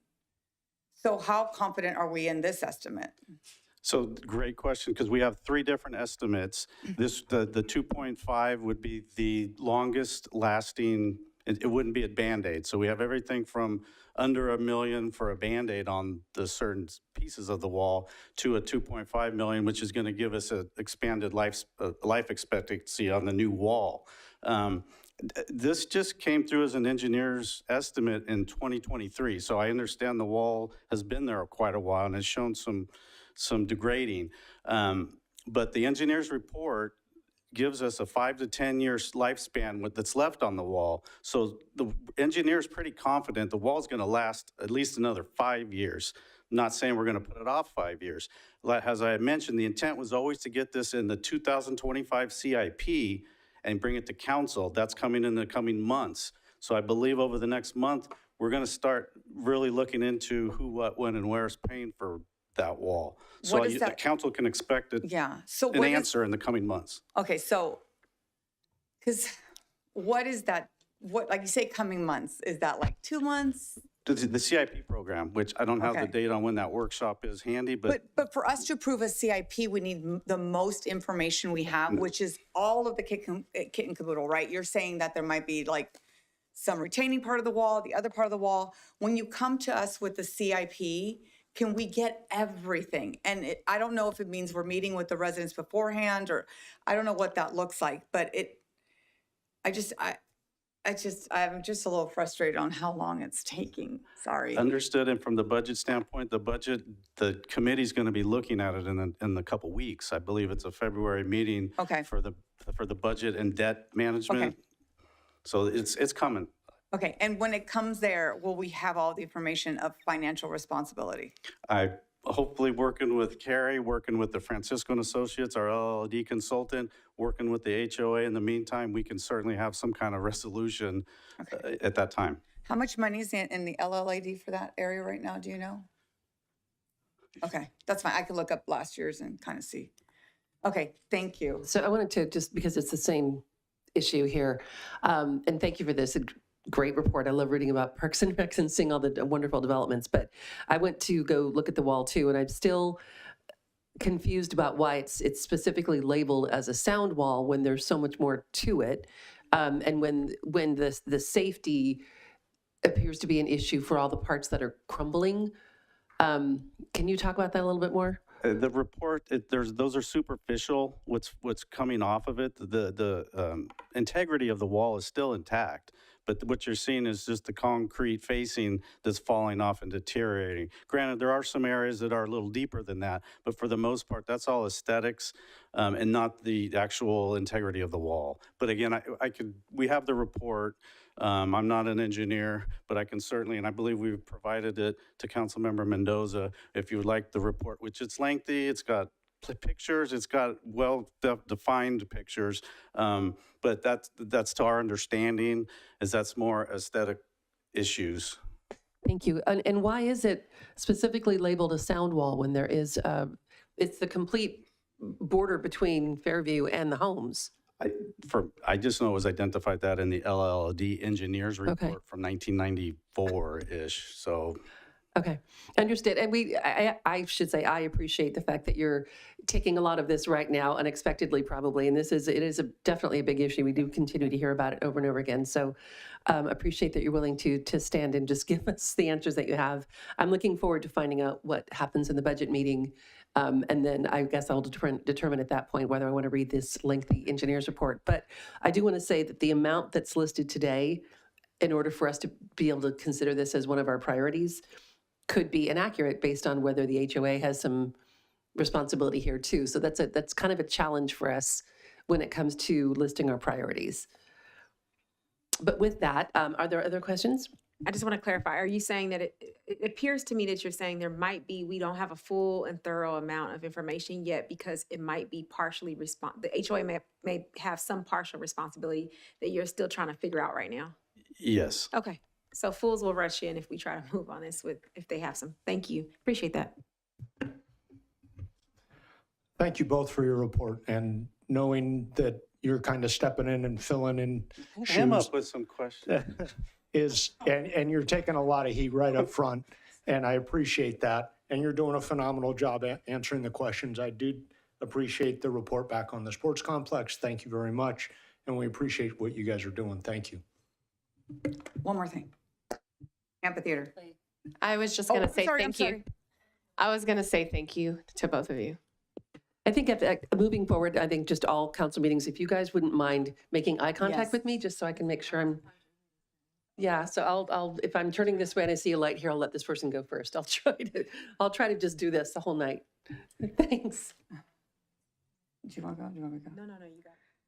So the amphitheater is another question that has been out there for a long time, and we got an answer from Katie, but the answer is not clear. We have money in an art fund. I would like to use that money for the amphitheater because it's art. Like, we're going to be doing art out of it, even though it's not art, but we could find a way to make it artistic, the amphitheater. So I'm still waiting on that. Like, we've asked that, and that we still haven't gotten the answer on that. I'll go ahead and tackle that one. So a legal interpretation has been provided. If the council wants to do something different, you have that purview. So the legal interpretation was that it's restricted and is not as broad in its parameters as you'd like it to be. But if council wants to direct those use of funds, then you have that purview. There's some risks that come with that from the developers who paid into that fund. So there's always some risks. So then are we saying the art is restricted to physical, like painted sculpture, that kind of art, rather than performance art, for example? I would direct you back to the confidential memo that details what the parameters are. I don't recall offhand. Well, they reference the code, which is 2.60.040, and it says public art program guidelines, but those guidelines were not included in the memo. So I still feel like we continue to get incomplete information. So if it were me, I would use them to do the amphitheater because it provides art. Like the whole point of an art fund is to provide art in some way, shape, or form to our community. And I think that we can't just say it has to be a statue or a this or that. Like dance and music and, you know, spoken word, all of that is art to me. But Well, what I hear him saying is we can decide, we can give that direction if we want to. It's just that's their recommendation is that they interpret it one way. We can interpret it how we want to. okay. So now that you said that, we probably should say less because if we want to direct it, we don't want to give ammunition. So when do we talk about that? So as Aaron highlighted, we received the bids for the Sand Creek Sports Complex today. It's No, going no, to be we're- short on we're funds. talking about the amphitheater. Correct. It's going to be short on funds, so we need to come up with some recommendations for you to fill that additional $1 million+ gap, and then reflect for you the bid alternates that came in at about $2 million more than that if you wanted to get more done. So we'll come back on March 11th with several financial options for you, based on if you spend one of those options maybe to take from that amphitheater surplus funds that's discretionary. So that's why it's a little complicated. That's why I started with that. Once you have made a decision about how to fund that project, we'll come right back to you with the amphitheater on the event lawn component because you don't have the other $16 million for the full amphitheater and the event center. Can we do those all on one night? Because I feel like we do these things in silos. I think we should do all of that in one night. Problem is we write those in advance and we say, if you spend these funds, here's the balance. And so if you do something different that night, the other staff report is obviously changed immediately. Yeah, I right? think we need to be able to ebb and flow. Like we need to be able to see these funds and then decide what we want. I think we should review both of them on the same night. So that would be my request, is that we go through both of these projects and have one robust meeting, go over the art funds. Do we want to decide to move the art funds into that project so that we could take money from that project to put it into the other project? Because there's so many dependencies that you're referring to. I would rather talk about the dependencies in one meeting and do it then. So I don't know that we have the best cost estimate on the event lawn component of the amphitheater. We have the architect who is still working on some things and we put him on pause until we knew what funding was available. I don't know if it'll be ready March 11th, but we can certainly look at that and then Carrie behind me if you have any other suggestions that might help address the council's request. But I guess that's frustrating too. We told you to go forward with this, but you took it on yourself to put the architect on pause. You should Correct. ask the 5 of us before you put an architect on pause. Because now you just stopped a project again that I know a couple of us are very passionate about.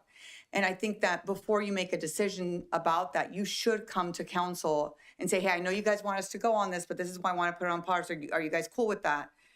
And so things like that really frustrate me. But my ask again is that they both come back on the same night, please. Any other questions? Well, I have to agree that they come back on the same night. The reason why is because it keeps breaking up in segments. I have another ask. I am a little frustrated that the pause was put on the amphitheater because when I think the last time we were here, it was like, oh, let's go forward. And we had this great, even I was like, here's my AI picture and it made in the paper and I didn't know we were pausing it. I would have preferred for us not to put the pause on it. What I'm more concerned about, one, thank you both for your reports. They were thorough and I just want to make sure that, because I am a little bit concerned when we come back with some of this area. It appears that we constantly have issues with contracts. And what keeps coming up for me, and this is not the jab at any specific staff member, report was great. We've got a lot of things done in Parks and Rec, so this is not a jab. But we saw pictures of art design that we know we have to add money for. We just had another one we have to add money for, way above. And it's just wasted money for failure to execute effectively in contracts. So I'm hoping that as we move forward with the complex, the sports complex, and other items that we could choose tonight to move forward with, that we will have adequate contracts. I'm not confident that it's going to be what the anywhere between the 18.3 and 22.8, because according to how we've been operating since I've been on the dais, we keep coming over. There's always an ask for more money. So I'm hoping we can come under, or we can stay in alignment with exactly what we're giving allotment to, because it is a little disheartening and I wouldn't say disingenuous. I don't think it's anybody's intention, but I think if we can pay more attention to the actual contract language, that's what keeps getting us in trouble here. So those are just my little comments. Thank you. I believe we are finished. Thank you both for your comments. I would have to support what you're saying about them coming back on the same night. I think that would be a much more effective and efficient conversation. Thank you both for your presentation. It was great. Before we roll into the next, I think, last two departments, does the council need to take a 5-minute break at all, or you ready to keep rolling? Sure, I could use a bio break.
We're going to go ahead and get started again. If staff is ready.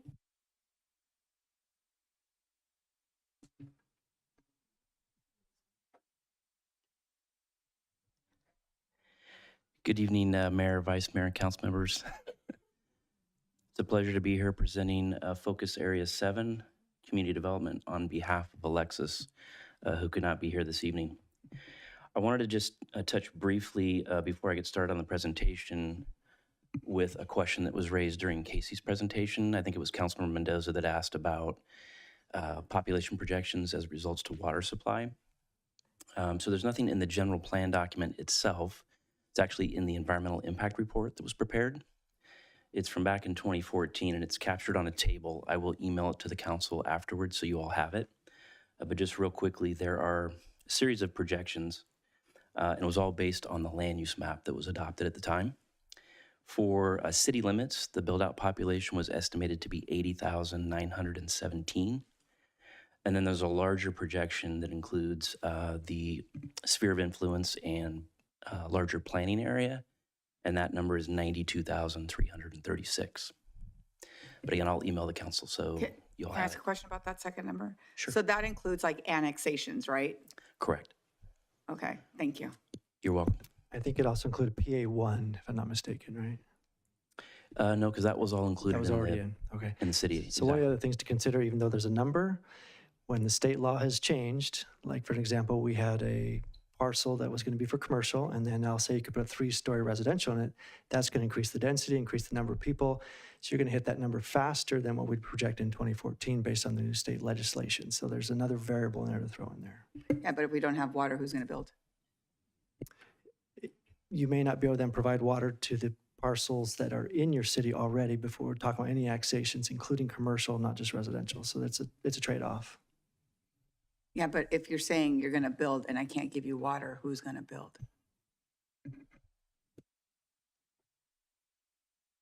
Okay. Please continue. Thank you for that slight diversion. So community development's mission statement is to develop Brentwood as a high-quality, diverse, and balanced community while protecting natural and agricultural resources. We have a total of 26 positions within the department, starting with the director, as well as an administrative supervisor, and then the remainder of the staff spread out amongst 4 divisions, planning, development services, neighborhood services, which is building and community enrichment, and then affordable housing.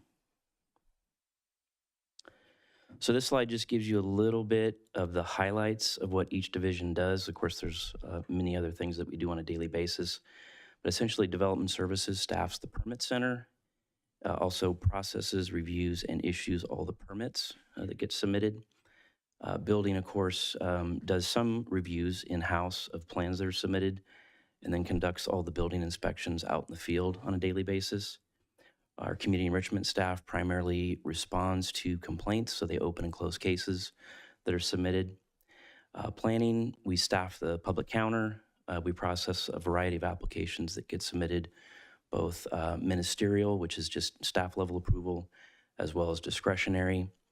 We review all different kinds of plans that get submitted. And then, of course, we take items to both the Planning Commission and City Council periodically. And then last but not least, our housing division assesses the wait list for our affordable housing purchase program, and then monitors market rate sales and foreclosures. This is a snapshot of the daily workload for each of the different divisions. And I won't hit each of these bullet points, but just for example, at the top of each, our development services group is currently processing a 170 permits that are under review that have not been issued yet. Our building folks are out in the field working on just under 700 active permits, so doing the various inspections that accompany those permits. Our community enrichment group currently has 116 open cases that they are working on. In our housing group, the stock includes 78 owner-occupied units as well as 22 rental units, and again, that affordable housing wait list. And on the planning side of things, we are currently processing 19 different discretionary planning applications. So those are applications that would either be reviewed by the Commissioner Council. And last year, we we processed a total of 47 that were submitted. As far as highlights and accomplishments, and these are under the category of other or slash department improvements. The mobile vending ordinance, the council just saw that last week, so that's been adopted. We did a department-wide fee update that was approved by the council back in November, and those new fees actually took effect just a couple days ago, so we're ready to go for those. We are working on the weed abatement ordinance, tentatively scheduled to come to the council at the first meeting in March. Also working on some security upgrades for the permit center. That'll be happening kind of throughout the year, with hopefully construction being complete by the end of the year. As far as legislative stuff, the council's obviously very aware of the different bills that get passed, so we're constantly monitoring those and participating in webinars, working with Weblative to produce videos. I know that myself and a lot of the planners and some other folks attended a webinar just yesterday that HCD put together just on ADUs and the new legislations, the new bills that were passed. That was about an hour and a half and over 1,000 people on that webinar. And I can tell you that's a very complex ordinance that the council is going to be seeing relatively soon. We're also working on a new RFP for architectural peer review, so we're going to be sending that out the next month or two and getting some folks on board to assist with that. Business-friendly website updates, again, working with the Weblative group.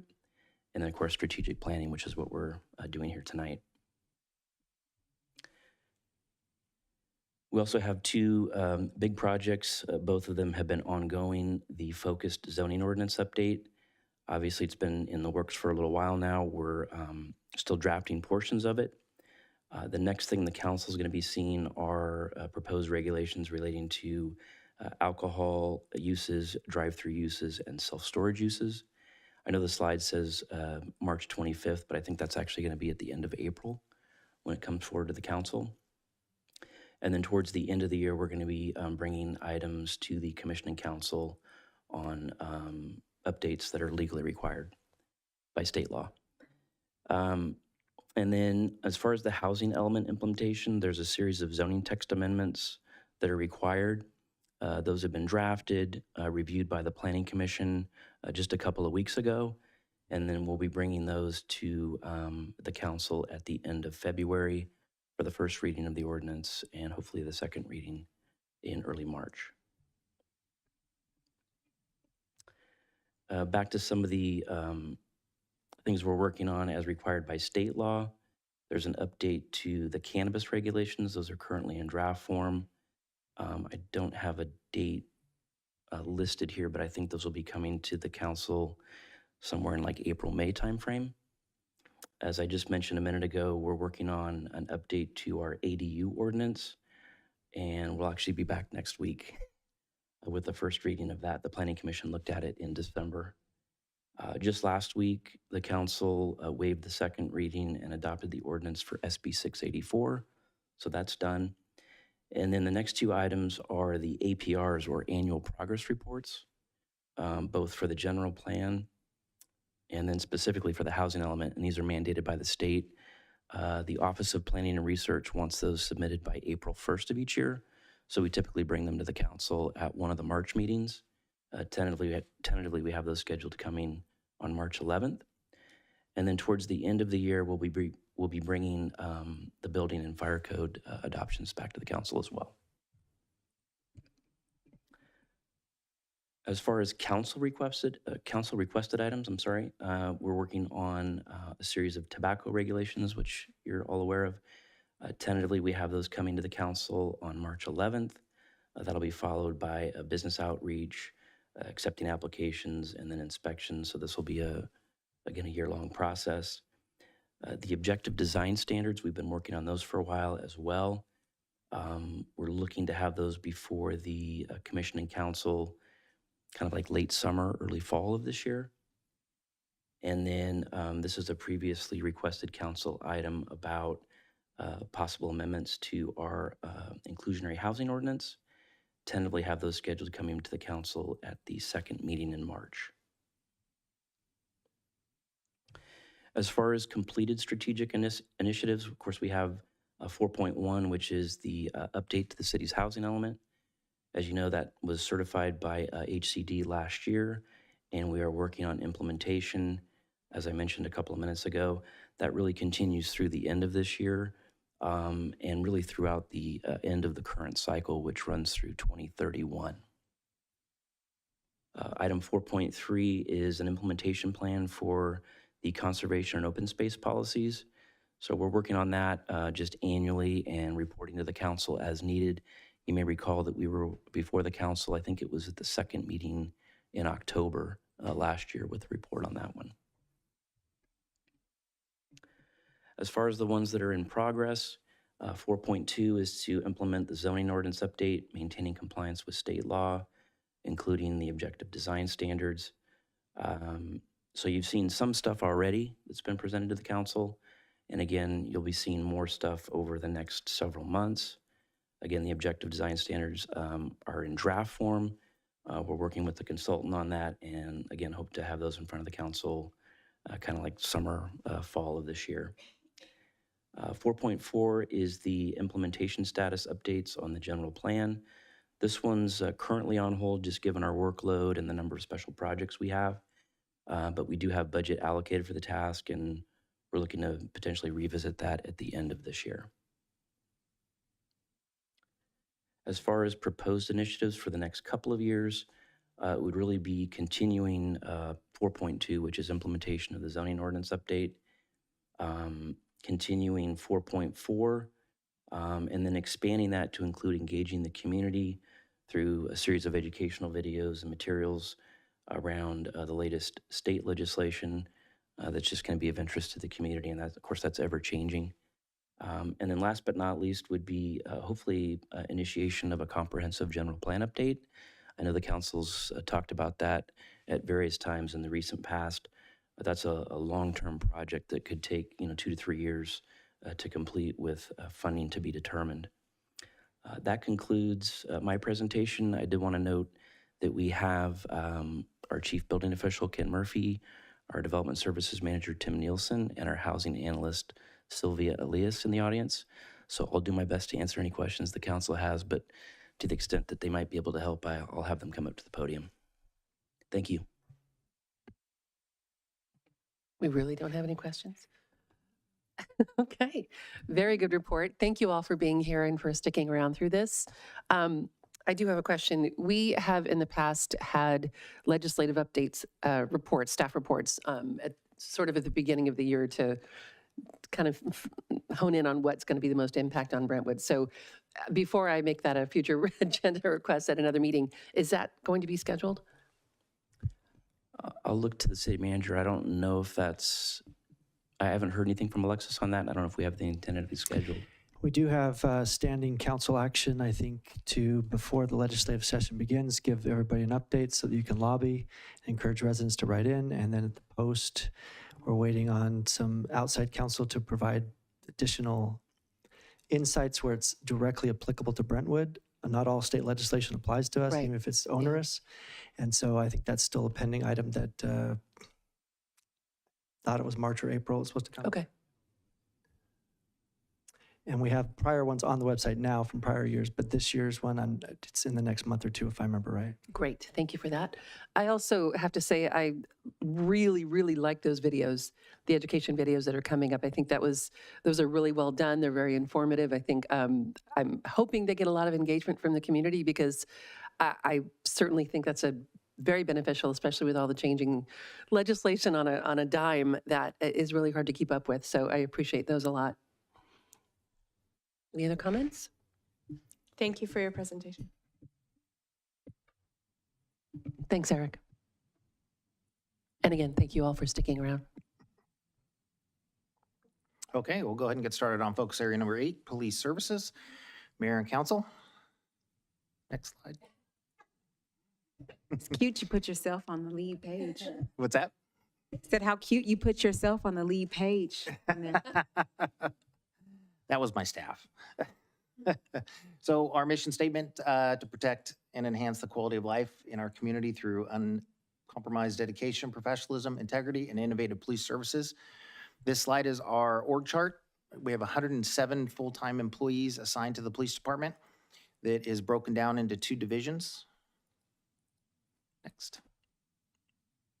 So we have the operations division, which covers all of our pretty much uniformed staff, dispatch, community outreach, and our fleet services. And then our support staff is our records unit, investigations unit, and our property and evidence. So some prior strategic initiatives, the 20 to 22 strategic initiatives, we brought forth the 5th beat, and the council authorized 5 new hires to staff that. In addition, we asked for 2 more dispatchers to help ensure we're delivering the level of services that we had promised when the dispatch center opened. Next. So we also had on that prior strategic initiative to identify some operational enhancements with staffing and technology over kind of a 10-year plan on where we're in the new fire station when it does get built. Next. One of our other strategic initiatives in the 22 to 24 area was to enhance our community engagement, which I believe we've done above and beyond. So in 2021, when we got the position, we had 10 events that we attended. 22, we attended 40 events, and 17 of them were specifically related to the underrepresented groups, youth, senior, unhoused. In 2023, we had 42 events. 24 of those were directly guided to this. And in 2024, we had 57 events, and 31 of those events fall under that. We'll continue with community engagement as it's one of our top priorities to engage with our community above and beyond the enforcement that we do. It's important for our community to see and understand that we are members of the community and we do more than just law enforcement. Next. So some council goals that have been asked for is some recruitment diversity, to provide recruitment procedures outlined and to report the number and diversity of applicants through the recruitment process. We don't collect that information in-house, but we'll be working with HR to establish those reports for you. In addition, there's been an ask to streamline and or enhance our emergency communications with council, the media, and the public. Next. So when we do talk about the recruitment process, we start with a requisition that comes through. Once that requisition is opened, we meet with HR. We have set up a plan on how we're going to do that recruitment. And then it falls in, once that recruitment plan is established, where we're going to advertise, dates, hard dates to hit for the applications. HR reviews applications, sets minimum, they review them for minimum qualifications. Then if there's a written assessment, then they'll apply the written assessment, and then those applicants become on an eligibility list. When that eligibility list is established, it's referred over to us, and we will do in-house interviews with PD staff or outside staff agencies, depending on the position we're recruiting for. Every member that works in the police department, it goes through a polygraph and a background. And then if they pass all of that, then we ask for an authorization to hire. Once I receive that, I sit down and do a chief's interview with them, give them an offer of a job, and then they go out for a psychological and medical exam. If all of that is passed, then they're hired. And I'll further explain what happens after that. But this process here from start to finish typically takes about 6 months. Next. So for our proposed initiatives, we want to, for 25 to 27, is sharpen our focus on a need to increase patrol staffing, reevaluate the 5th beat and where we're at, and maybe some better ways to deliver service, and have some additional special assignments. And we're also doing a review to keep up with new technology and how we can use that to augment some of our staffing losses. Next. So part of it was, I told you I'd bring back a 5th beat update. So as you can see by this, the 4-beat system is on the left, the proposed 5-beat system is on the right. Next. So part of the main reason for the inability to get the 5th beat up and running is staffing. So we have currently we have 72 full-time positions that are sworn on the police department. We currently have 66 of those filled. 6 are vacant positions. I have 3 entry levels in the hiring pipeline, and I have another 1 currently in the academy. I have 7 undeployable officers. That number was lower before this past weekend. I had to update it. So undeployable, sick, on-the-job injury, and other variety of other reasons that may cause someone to be undeployable. Those are all officers that are assigned to patrol. On my non-sworn side, I have 3 vacant dispatch positions. I have 2 very promising laterals in the hiring process.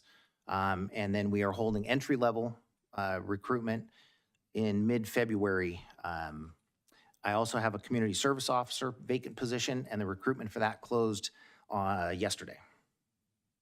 Next. So continuing the hiring process, they pass all those procedures I outlined. We bring them on, and if it's an entry-level police officer, they come in, we bring them on 2 months before the academy starts, put them through an in-house academy preparation to ensure their success in the academy. Then they go to a 26-week academy. When they graduate from that, they go into a field training. Field training for our entry levels is averaging more towards the 20 weeks, just where we're at in society right now. So from start to finish, we're talking almost 2 years before we get a person that's entry level. From the time they apply till the time they get out and they're solo is between 12 to 18 months, sometimes 2 years, depending on the employee. If it's a lateral police officer and they're really good and they know our records management system and we hire them 10 to 12 weeks, they're out solo officer patrolling the streets. When it comes to an entry-level dispatcher, they take about a year to get up and running in the position. A lateral dispatcher, 5 to 7 months, depending on whether they previously used the same records management system. Community service officers are our quickest, along with our property and evidence. Those are 2 to 4 weeks. And then our police records positions are anywhere from 4 to 6 months, depending on whether it's an entry-level position or if they're a lateral records clerk. Fortunately, that position in my department is fully staffed, and knock on wood, and will remain that way and has been for several years. So some of the technologies that we're currently looking at the previous council meeting, you authorized Peregrine. We're in the implementation process of Peregrine. We're going to be bringing Flock forward to you, which will replace the current license plate reader system we have with this system. Not only does this system have license plate readers, it also has cameras. In addition to that, it also has the ability to detect shots, fireworks, and sideshows. We're also looking into a red light camera system. We're doing the research and assessing the feasibility. There's a very delineated process in the code to move forward with this, so we'll be bringing that forward to council once we've finished with the research. We've also been doing research into AI and how that can help augment our staff's ability to write police reports. Part of the issue is it has to be a siloed system. It can't feed into OpenAI because of, obviously, we're dealing with crime reports. Axon does have a system, who is our body-worn camera company that we use. They're working on a system now, and there are several others out there that we'll be looking into that are cloud-based and siloed or can be housed on an internal server. Along with data comes the need to analyze it and use it in a fashion that gives the ability to help the officers on the streets provide a better service and help to prevent crime.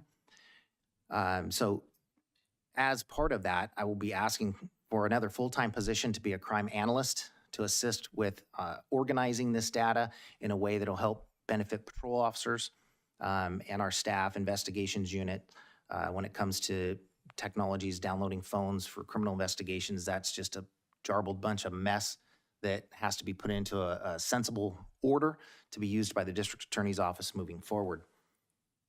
That ask would come from midterm 25-26. That's it. I can answer. I know that was very high level, quickly, but I'm now available to answer questions. And I'm not, oh, you have one? The 66 units, 66 head count, did that include or not include the fifth beat? On that page where you showed 66 head count, 6 vacancies, 3 in hiring, 7 undeployed? So the 6 that are vacant, that would include the fifth beat bodies. It does. Okay, That has thank not been you. filled, yes. Thanks, Chief. There's always a lot of talk of incentives in hiring, and I know we've made a decision to not go that route, but just for the public education. Can you talk a little bit about why? For two reasons. One, if we want people to come to work in Brentwood because this is where they want to work and establish a long-term career. In the past, we've had hiring incentives. I have three left that were hired under those hiring incentives. The rest no longer work for us. And it also creates internal animosity because you're bringing on an employee who has not worked here yet and you're giving them an incentive. And the employees that have been working here and dedicating their careers here aren't getting that incentive to stay. So I'm always an advocate of increasing pay and benefits to attract those officers that live locally because there's a gap there's three reasons cops leave other agencies to come work for us. They live local and they're tired of commuting and they want to do it for family reasons. The pay is high enough to offset what they're currently making. And the third one just went right out of my brain. I apologize. But those are the two. Maybe the crime rates? No, thank you for that. The style of police work that they're currently doing, they're tired of running and gunning, for example, and they want to come here where it's a little quieter and they can do more community engagement style police work. That also brings them in and attracts them to be here. So when we get to that point, we'll start getting some of those people. Like the most recent officer we hired worked in San Mateo County. So he was commuting from here to San Mateo County every day in day shift. So his life is a whole lot better now that he's working here in town and lives here. Thank you.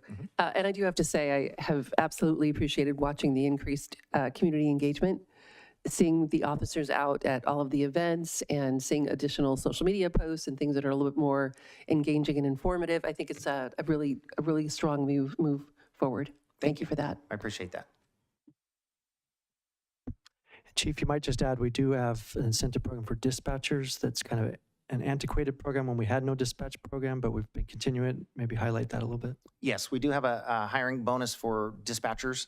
And it was because we had no dispatchers and it has still remained in place. We haven't seen a significant increase in applications. I can tell you the two that we do have in the pipeline are coming here because one is moving to town and the other one is tired of commuting. Thank you. Thank you, Chief. I have two questions. The first one, what is the department's recruiting budget?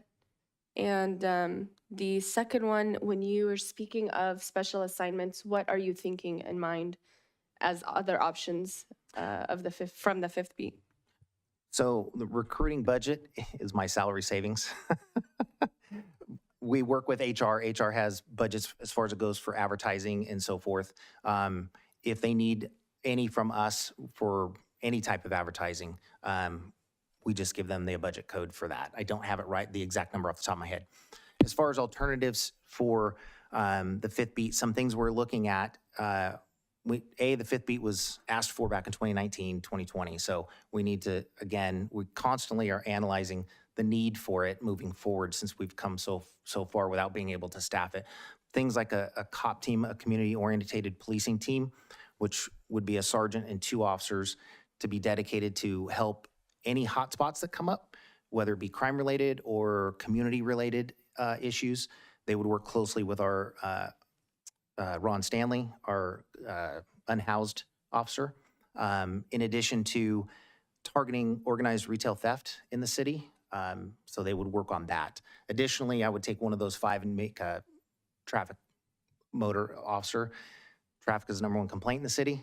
So having 4 motor units, we could have a morning and an afternoon unit. So there's a lot of weeds we can get into on it, but those are just two of the minimum things that I would think of doing as a possible alternative to the fifth beat, but we need to do more analysis on it. Then I'll come back to council with some suggestions. Thank you, and I'm sorry, just one more. Would there be conversation into maybe having the community specialist engagement officer maybe be also a PIO? So she pretty much serves a dual function right now in that role. She has been to PIO school. We have other PIOs on the department. So we have anyone who has served as a previous PIO and has promoted through the ranks, starting with Captain Ogrodnik and going down, act as our PIOs because they still have relationships with the media. So if a critical incident kicks off, they may get a text message from them, in which case they can answer that. But pretty much we're using social media as our own delivery system for press releases now. We don't do traditional ones anymore. It goes out through our page. All of our media partners know that now. So they have the alerts on. So when we post something, they go straight to it. So Officer Lockridge will prepare the whatever we're putting out onto social media, whatever is related, it's vetted through her lieutenant, reviews it, and then it goes out from there, unless it's something immediate like avoid certain area, roads closed, police activity, unless it's something dynamic. All of those are vetted through, she'll prepare them, and then the lieutenant approves them, and then they go out. Thank you. And is there a high frequency in-camera interviews for Brentwood PD? We don't get too many of them. Typically, there is one reporter that is out at night on the graveyard, and if something major happens, a major collision or something, he may show up and asks somebody for an on-camera interview. But typically, unless it is a major incident that is going to garner a lot of attention, a shooting, a homicide, something of that nature, that may come out asking for an on-camera interview. But for the most part, those are very rare. Thank you. Great. I think we are set, Chief. Thank you for that.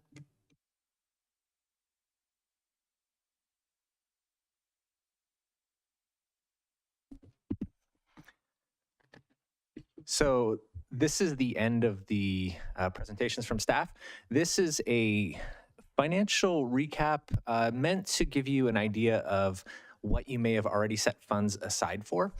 So if you look at like in the reserved column, a lot of those are going to be spent anyway, so they're just here for completeness purposes. But if you look down to future capital projects, we do have $800,000 that was set aside at the end of last fiscal year. If you look in the budgeted included in general fund projection column, so remember we came to council 2 weeks ago and gave you a budget update. Actually, that was last week. Gave you a budget update. Included in those projections that I gave you are these numbers here. So the ones I would highlight for you would be the basketball court lighting. So we do have in our projections, the numbers I presented last week, $700,000 had come out for basketball court lighting, and the $230,000 for the countywide smart signals that was talked about by engineering. And then upcoming requests, these are things that we've been seeing in the draft CIP projects that are coming forward. So a couple of things that were discussed tonight, these are not in the budget, these are not in any of the projections, but they were talked about tonight. So we do have some of the things sort of in the forecasts already, especially large dollars with the future capital project of $800 and the basketball court lighting of $700,000. The other one that's not on here is the garage. That project was $450. We have about $400. I know we're moving forward on that, but just to let you know, that was the other general funded project that has dollars that are still not spent as of yet. So this is, again, just to give you an idea of what you might have already set dollars aside for, and you're always free to reallocate those if you so chose.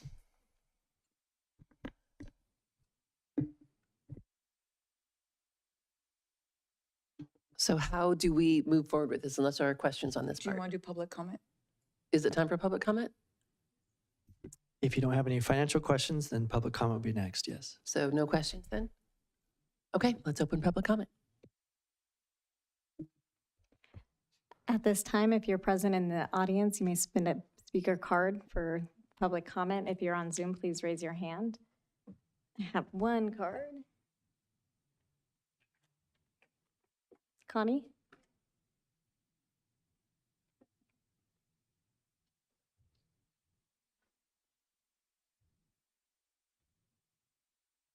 Hi. I've been a resident of Brentwood for going on 17 years.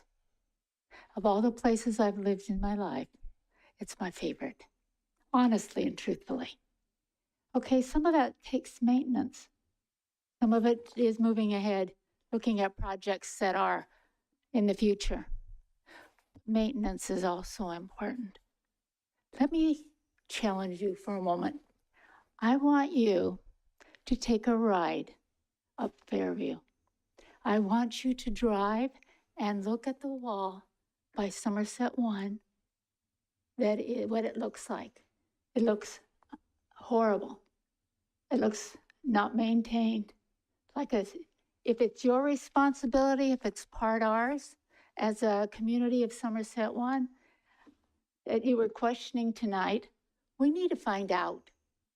Because that's a total block or more stretch that looks disgusting. It does. Go take a look. It is sad. It is sad.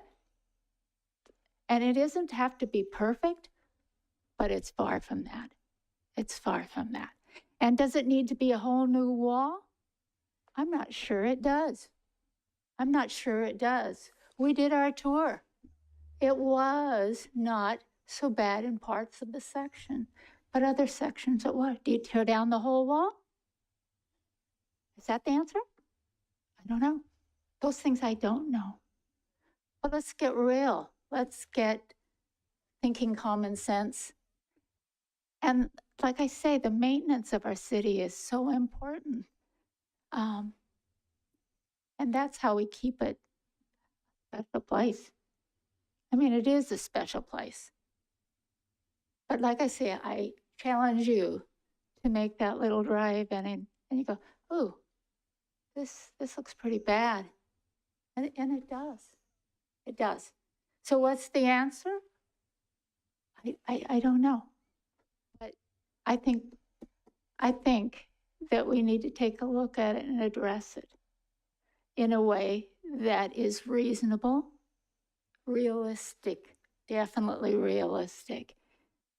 And I don't know if tearing down a whole wall is the answer. It doesn't sound like the right answer to me, but I'm very, I like things more logical and at a bottom level. So take a look at it, please. Promise me you'll do that and see what you think. Okay? Thank you.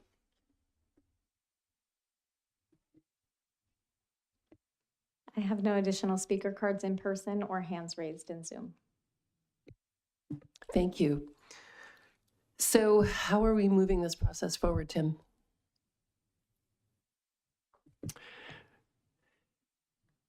Okay, so in front of you, if this is the methodology you'd like to employ, we have a list of all of the outstanding council requests included with the staff presented request tonight for your consideration. And we've noted where we have any fiscal impact identified in approximation, or where we know there's going to be a fiscal impact, we've noted it with to be determined. And there's a staff suggested column where we've recommended where we think some of these projects would be very appropriate initiatives in your strategic plan, but we'll defer to the council's judgment on that. So what you could first start with is determining which of these projects you want to be included in the strategic plan, and we'll include them. And then by department, you'll see we've got the eight or nine different departments noted here. We'd like you to, if you feel comfortable with this methodology, go ahead and score by department. So just looking at the city manager's office, for example, there's 15 projects. Score them from 15 would be the one you want the most, 14 next, all the way down to 1 that would be your lowest priority. If you don't feel comfortable getting through all 15 because they're not all a priority to you, you could denote them with a 0. And just so you know, if we have 3 zeros from a council majority, we'll then want to then talk about that. Is that a project you don't want to move forward with, or is it just not a priority? So if that exercise works for you, we'll give you time to individually work on that, then turn this into Amanda. She'll populate it through the master's schedule and put it up on the screen with a brief recess again, and then we'll have a discussion at that point and make sure that these are your priorities. And you can look at from a financial perspective, or you can look at it from just a priority perspective, and then staff will come back with any additional financial information to help you try to accomplish those goals. What was the process last time? I don't remember doing this scorecard. Last time, October 2023, we had an initial meeting on it and didn't conclude anything. Back to 2021 was the last time we did it. What we did then was we had about 25 projects listed citywide. We didn't break it out by department and had the council pick their top 10 priorities. So it left about 15 unprioritized. Problem with that approach was that sometimes it heavily burdened a specific department with maybe 8 of the 10 projects, And so then those things took forever to get back. Whereas if we just look at it by department, now you've got it zeroed in. And I've got maximum accountability to each department that has those priorities to make sure that those are coming back first where feasible. But it also enables then a different department who wasn't prioritized under a different department, if they're ready to come back with their item, that can come back sooner. Can I just say something that's a little frustrating? We have some stuff that is going to be on a CIP on here, and then we have some future agenda item requests, and it just feels like this is, I don't know.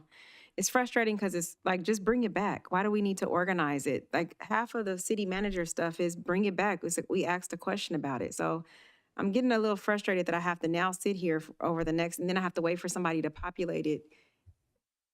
It's frustrating. Just bring it back in a future agenda item. Why are we organizing this? I'm just a little, I'm a little irritated by it. It's to give staff a priority on, Everything's a priority. then nothing's a priority if everything's a No, priority, everything right? is a priority, right? Well, So, There's limited resources on time, on people, and on money, so this is going to help us try to sort that through. But if there's a different methodology you'd like to propose, we could certainly entertain and then that. now if we put a 0, then 3 people put a 0, then that gets rid of someone's whole, it circumvents the whole future agenda item request. So I don't agree with the 0 thing. I think that's stupid, for a lack of a more professional word. Because we went through a whole process to bring back a future agenda item request that was vented by the council. Council decided to bring it back, and now we have this backdoor way to get rid of a future agenda item request with 3 zeros. I'm not in agreement with that. I don't know how the other members of council feel, but I'm not gonna circumvent a process we've already had. Now, if you want us just to organize and prioritize, I'm fine with that, but I'm not okay with the 0 process. Yeah, the 0 was more implied for what staff has proposed for some new initiatives that you haven't fully heard until tonight. If you don't think those are priorities, then you could put a 0. Well, if you all think it's a priority, then it's something we need to look at, right? So I don't like the 0 idea. I'm not gonna give a 0. If my colleagues want to, that's their prerogative. I'm not doing the 0 thing, and I'm gonna fight back if we get 3 zeros to get rid of something. And where that came from was, you mentioned how we do this last time when we said top 10 of the 25, effectively the rest were zeros. So that's where that kind of came from. We're not trying to create any conflict here with what's a priority to some and not to others, but it's a way to give us some clear direction on what to go forward with. Well, we have these sheets and then we have this sheet, right? So we have 3 sheets. Are all of these things on here? This one? Yes. Okay, this is very different. Like you said, last time was about 25 items. I don't like this at all whatsoever. I think review the PIO position, that's just your job, right? Like, I'm not going to tell you reorganize your job. Like, that's your job. So when can you do it? And tell us when can you do it. Don't tell me to take it off a priority list. Like, collaborate with East Bay Regional Park. We already told you. Like, get it, like, work with them, and it's got to get done soon because I already know 3 or 4 boards fell off this weekend because of the rain. So just call East Bay Regional Parks. Let's get it. I just feel like this process used to be like big projects. It wasn't everyday work that we've already told you that we wanted done. It used to be like, okay, the garage is having a problem. So what do we want to do with the garage? Okay, we want that to be a priority. Let's get it done. We want we know the sound wall is an issue at Sienna. That's a big project. Then that made the list. But part of this is just operations, right? Like, we already told you we want an anti-racism policy. We already told you we want race and equity plan. Like, we already know about that. So I'm not sure why it's coming back. Before it was like, okay, you guys if you want to move forward, then let's approve these items. I'm not comfortable doing this at all right now. I think that you need to go and review your bandwidth, give us timelines of when you think these things, how long these things will take. And if there's anything we want done right now, then that goes to the top of the list. But I agree. I don't like the way that this is done this time at all whatsoever. I think this is, I felt like it pitted us against each other before. I think it even does it more now, right? Like, I'm sure that the wall is on here, but we already know what we're going to do with the wall. We're going to talk about it in LUD. We're going to figure it out. So why are we rehashing it now? Once we figure out responsibility, then we can decide, okay, who's responsible for that wall? I call it a fence. I don't know if it's even a sound wall. And then we'll move from there. Because if we're legally responsible, it doesn't matter what I put on here. We're legally responsible. If it were up to me, I would just adjourn this meeting and ask you to come back with how long do you think each of these things will take? And from your city manager perspective, what are the most important things that you can see right now from either a legal standpoint or benefit to the resident standpoint? Councilmember Maloney? My question is, are the agenda item that I brought forward with the mayor, that's going to be completed on March 10th, is there a reason why we'd have to prioritize it? No, it's not, because if we vote a 0 on it, it may not even get completed according to this process. That's why I'm like, this process doesn't make sense. So we didn't include all outstanding future agenda items that already have clear direction where it's going to be done before this even gets adopted. So that one, for example, is not on here. It's on the other sheet here. So there's a little discrepancy where we're going to get something done already and it doesn't need to be added to a new strategic plan. So part of this exercise is to tell the community what your 2-year vision is for Brentwood and what's a priority, and include that in the direction we need tonight so we can bring that back to you in March and then budget for it. So then that means that you all decided that some of the things like the mayor's and Councilmember Maloney's was more of a priority to something that was brought before it. For example, Midnight Basketball League. I'm just gonna focus on mine because I got 4 on here. Theirs was more of a priority and you felt like you got more direction, even though we had spreadsheets, we had everything. The only question was numbers. But that was more priority where we don't need to prioritize it, and it was brought before theirs. But so theirs is a good to go in March. Mine is a we don't know, it could possibly get a 0. And I can keep going with the tattoo one that was just last week, that wasn't, we didn't get enough direction. We sat here for over hours with several community leaders, community members here. Plenty of direction. We can make it easy. It's a delete one word off of it. But now it may be pushed out. And some of these, for example, Parks and Rec, and I don't mean to be, the person that's putting a monkey wrench in, but just to me, I have to do things that logically make sense. This makes no logical sense to me because they shouldn't even be in the same universe. I'm just gonna go right. Parks and Rec. Consider funding for Youth Midnight Basketball League is in the same universe for me to prioritize with the Sand Creek Sports Complex. These shouldn't even be in the same universe as far as what's priority because they're happening in 2 different time dynamics. Like it doesn't, I don't know how I would prioritize. They're both important to me. I would give them both a 15 because they would happen in 2. One is we're saying can be done with this time and you all are still working on it. But the other one is something that we know may need to happen before the summer, or it's a moot point is what I brought up at the last council meeting. Well, and the other one is the sports complex and the amphitheater. We just had a big, long discussion about that. You want me to prioritize it, but I can't even prioritize it until we have the discussion about the funding sources. So I think what I'm hearing and what I would agree with is that none of these decisions and none of these priorities can be made in silos. Each one of these things is going to impact another based on budget, based on timeline, based on staff capacity. So I don't know how we reorganize this, but I absolutely understand where they're both coming from, because it is very hard to prioritize one over the other. We talk about low-hanging fruit. Low-hanging fruit is something that's going to take a lower amount of staff capacity and, of course, a lower investment. But yet, those could be pushed down to the very, very bottom of priority, and they could have a really good positive impact. I think I'm just, and we talked about this a little bit earlier, I feel like the decisions that we would make here are not based on having all of the facts, timeline, ultimate cost, staff capacity. So I'm not sure how we can move forward on this when all these decisions would be in silos. Okay, let me unpack some of that. So the reason the Family Justice Center wasn't on here is because it didn't require any staff time, didn't require any financial cost, and it had a set date. So that's why that one wasn't need to be prioritized. The Midnight Basketball, we're working on the contract now, and that was slated to come back on February 11th, which is next week, and publishing Thursday. But at the request of the mayor, wants to consider maybe some other alternatives, so we're going to push that to the February 25th meeting. To the Sand Creek Sports Complex, obviously that has already short on funds, and so is the amphitheater. So we've agreed to bring that back on March 11th, and we'll talk about the funding constraints and the funding options, and then see which project you want to fund, because you can't fund both. based on the deficit. So, And I'm sorry, before we go any further, I don't want there to be any misconceptions on the Midnight Basketball League. I 100% support the idea of it. Somebody approached me that is already doing similar work in Brentwood and asked if there was a chance for an RFP. That's what I brought up to Tim today. And that would open it up to maybe other potential vendors to participate in that funding or additional funds. And I'll just piggyback on that since I opened that up. We are looking at applying for some of the Measure X funds that's available to programming in lieu of youth centers. And those might be some of the funds that we're also going to try to pursue through the grant opportunity. And so that could produce additional funds for additional vendors doing similar services.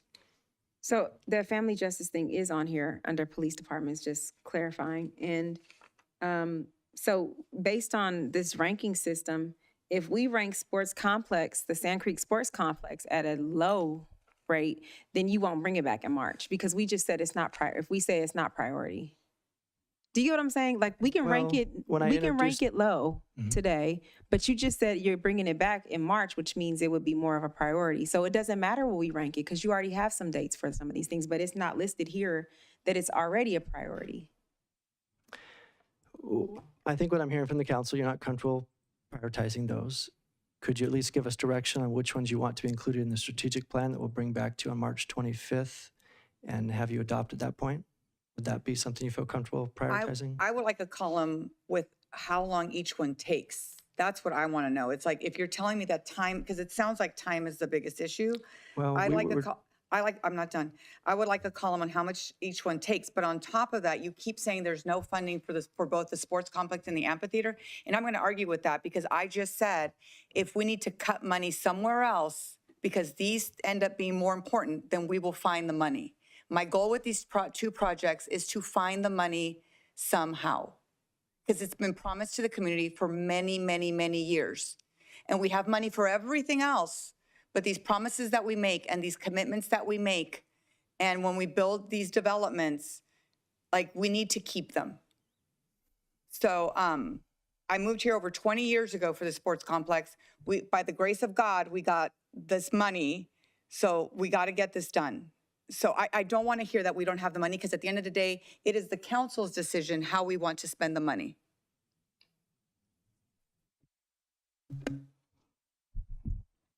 Could be slightly unpopular, but I'm going to say it anyway. I think the process of trying to organize 15 items just for the city manager, and I don't know how many items overall altogether, is a little daunting, especially when a lot of these projects have completion dates or projections that they're going to come back. But what we're being asked to do is exactly what we said we would do once we had completion dates, which is prioritize these items. Right. But when you're saying that, I think what staff is looking, or what the city manager is looking for, is for us to say, okay, there's 15 items in the city manager's position for him to work on. I would like them prioritized so I know where to spend the bulk of the time and the bulk of the energy. And we say, do them all, and then we're mad when none of them get done because we're working on 15 items as opposed to one. And if it would be very challenging sitting in that seat to hear who asked you to set the amphitheater aside while we finished the sports complex, which we said tonight, but then tell him, you guys make your decision on which ones are important enough to work on first.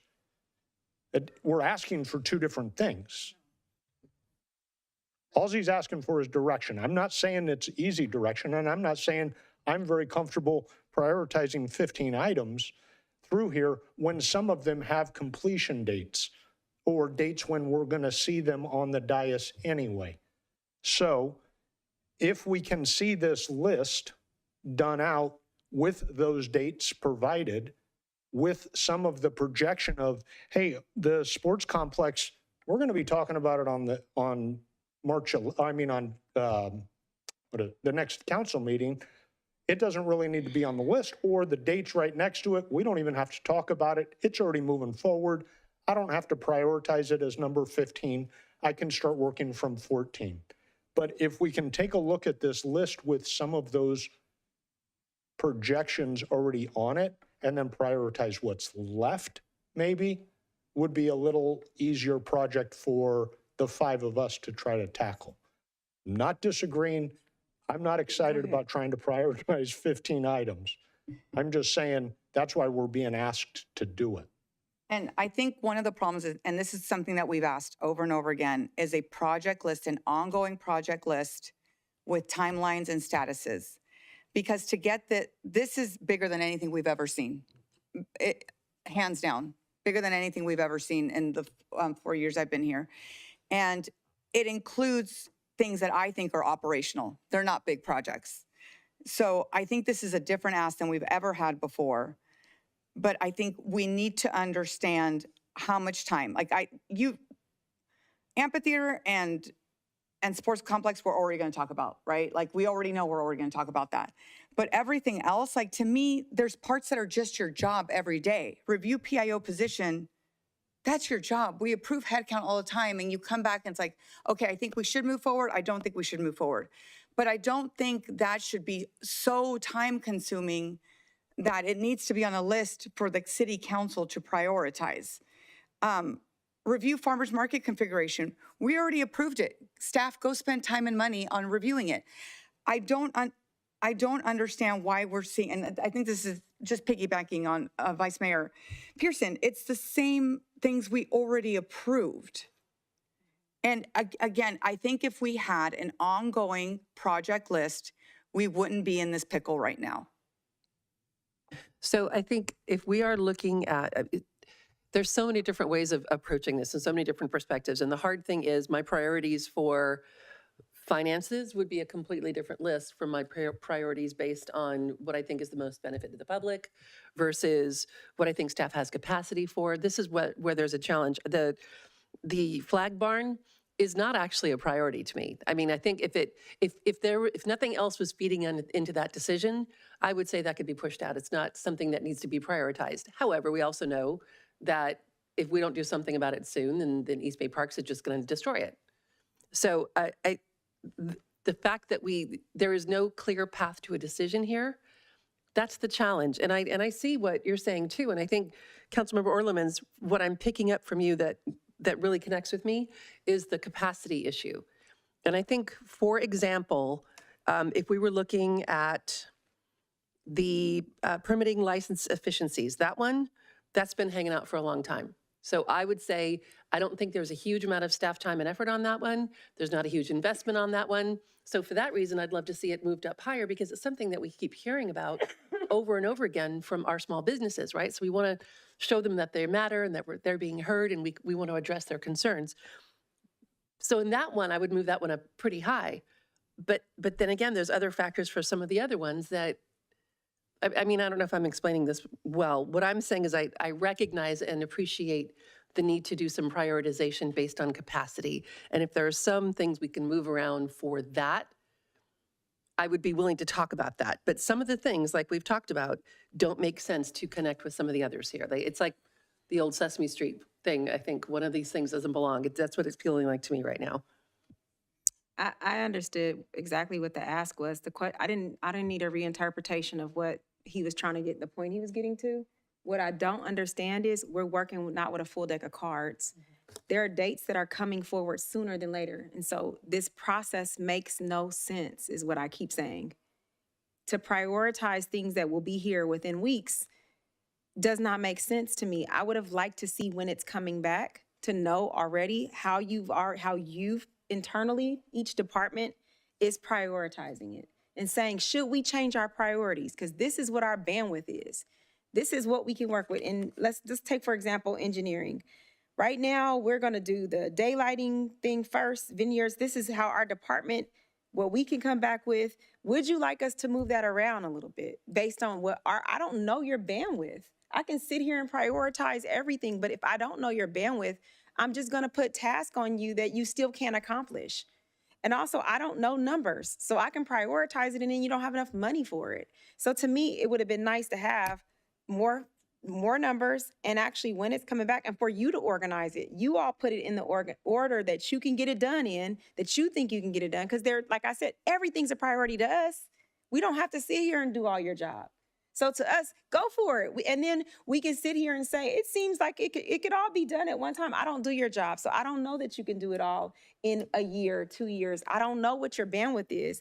And it's hard for me to sit here right now on this dais and figure out your bandwidth right now with just this.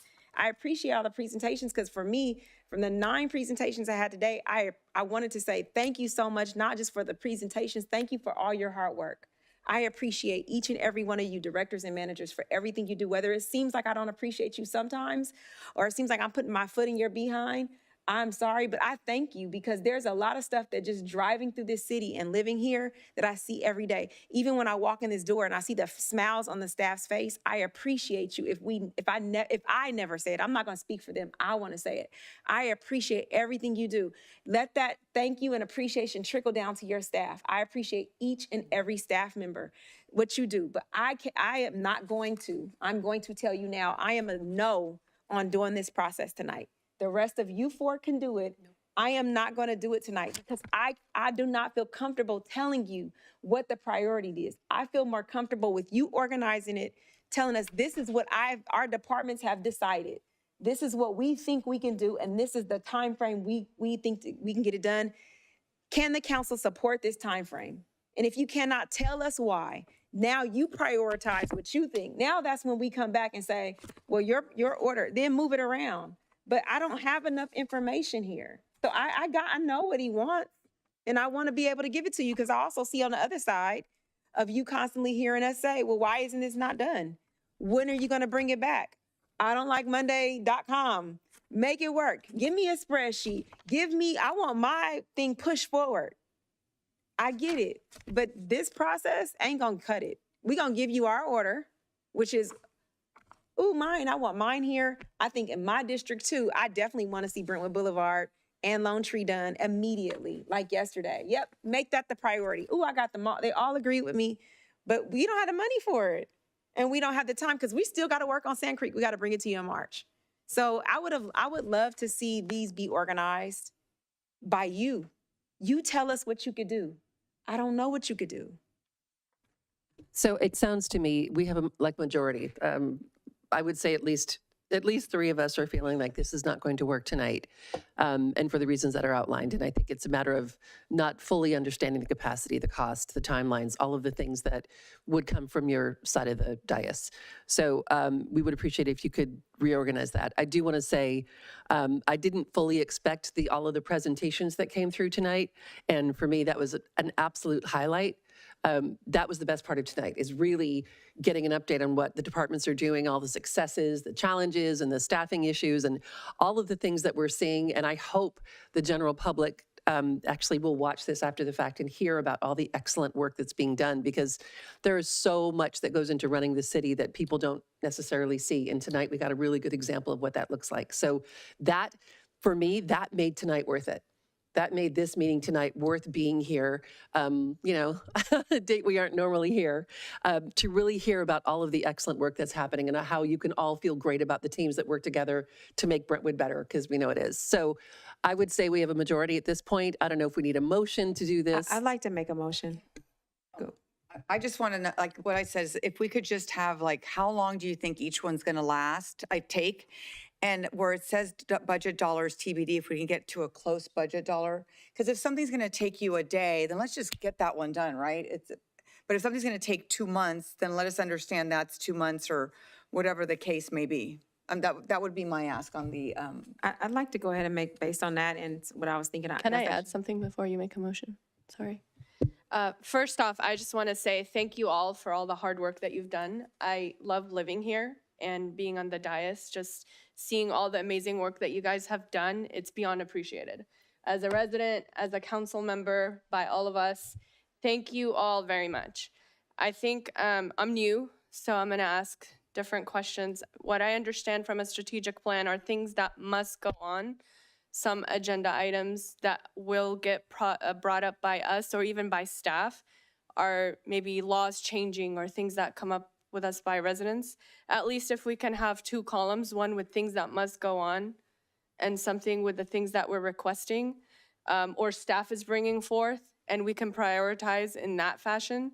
But some things are going to go on, and some things have to go on based on that strategic plan, and some things we're going to continue to bring forward. And I know with everything that I see in the city of Brentwood, our staff is super professional, and they know how to prioritize our time, your guys' time.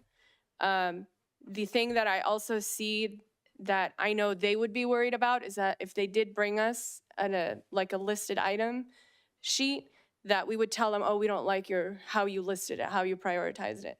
So I think if they at least put it in 2 different columns and we can come to that solution together, it would be a lot better, because we're either not going to be happy or they're not going to be happy. So we have to come to that solution together. But I do believe that we need to have a strategic plan with the things that need to happen for the city to be growing and maintain its infrastructure, et cetera, economic development, everything, and one with the requests that we're bringing forward, because those have nothing to do with that sometimes. What do you all think about that? I want to make my motion. I don't agree with it, but I mean, it's fine. Yeah. I just want to make my motion, but and maybe I don't agree because I don't fully understand how it's different than what I'm about to say. So I'll make my motion. I'd like to make a motion for staff to do a round 2 of the strategic planning workshop, to come back to us organizing what was presented tonight. And if there's some additionals, to organize it in columns or however you want to organize it. How it looks, I don't care about.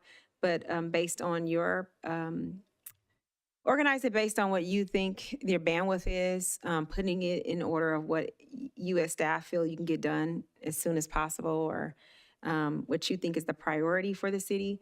I'd like to see that. I'd like to see also dates of when it's coming back to council, or when you think the project can be completed. We did see some of them in the presentation, but I'd like to see it on one sheet of when project completion. More information on, more like the CIP workshop. You all give us a little bit more details on that. But yeah, outline there, and then we can come back, look at your organization and see if we'd like to readjust or move some things around. Can we get it in Excel beforehand? If we come in with it filled out instead of us spending time here filling it out, I think it would be helpful too. So is that a second? Second. Questions before we? Oh, do you want a friendly amendment, or do you want to explain it more, or do you think that one? I believe what you're saying makes sense. Okay. I think there is a connection there, yeah. Tim, did you have questions? So a second workshop, would you consider this friendly amendment that we come back on March 25th with the proposed strategic plan? Sounds like I didn't hear any objections to any staff proposed initiatives. And with that, come back with that Excel spreadsheet in advance with dates of when we think we could get it done based on our current workload and our forecasts for completion. Well, you didn't hear objections because we didn't discuss it. I don't agree with some of them because that's a lot of money. We got to figure out the whole money bucket. So I know staff needs some money, but we got to talk about what's going on the overall money bucket before I say anything yes to staff. So no, me not saying anything didn't mean I agreed with them. It means that I still need more information. So sorry. That's if fair. I misunderstood that. No, that's fair. We've had projects on strategic plans for decades where they're not fully funded, but they give us an opportunity to work on them and find additional funding sources, pursue grants, all those things. And sometimes we finish the 2-year cycle where we haven't been able to complete it because we haven't funded it, but it doesn't mean it wasn't a priority, and it doesn't mean we're not working on it. So we want to capture what we're working on. So as you consider additional council requests, we can then come back and say, is that a higher priority now? Because that means I have to push off this strategic plan initiative, or what's the priority? That's what we're trying to cede all control back to the council to say, what are your priorities? But if you want to get it back to us, then we'll come back to you with what we think is a reasonable projection of a timely completion of all of it. I think what I'm hearing across the board is that, maybe almost across the board, is that there isn't enough information for us to make a decision, right? We do want you to take the lead on this and bring it back to us. It doesn't mean that there isn't going to be back and forth discussion at that point.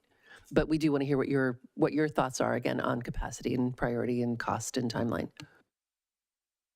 So with that, we have a first and a second. All in favor? Aye. Aye. Aye. Any opposition? No. Okay, one more motion needed. I make a motion to adjourn. We have a first and a second. All in favor? Aye. Aye. And no opposition. Thank you very much, everyone.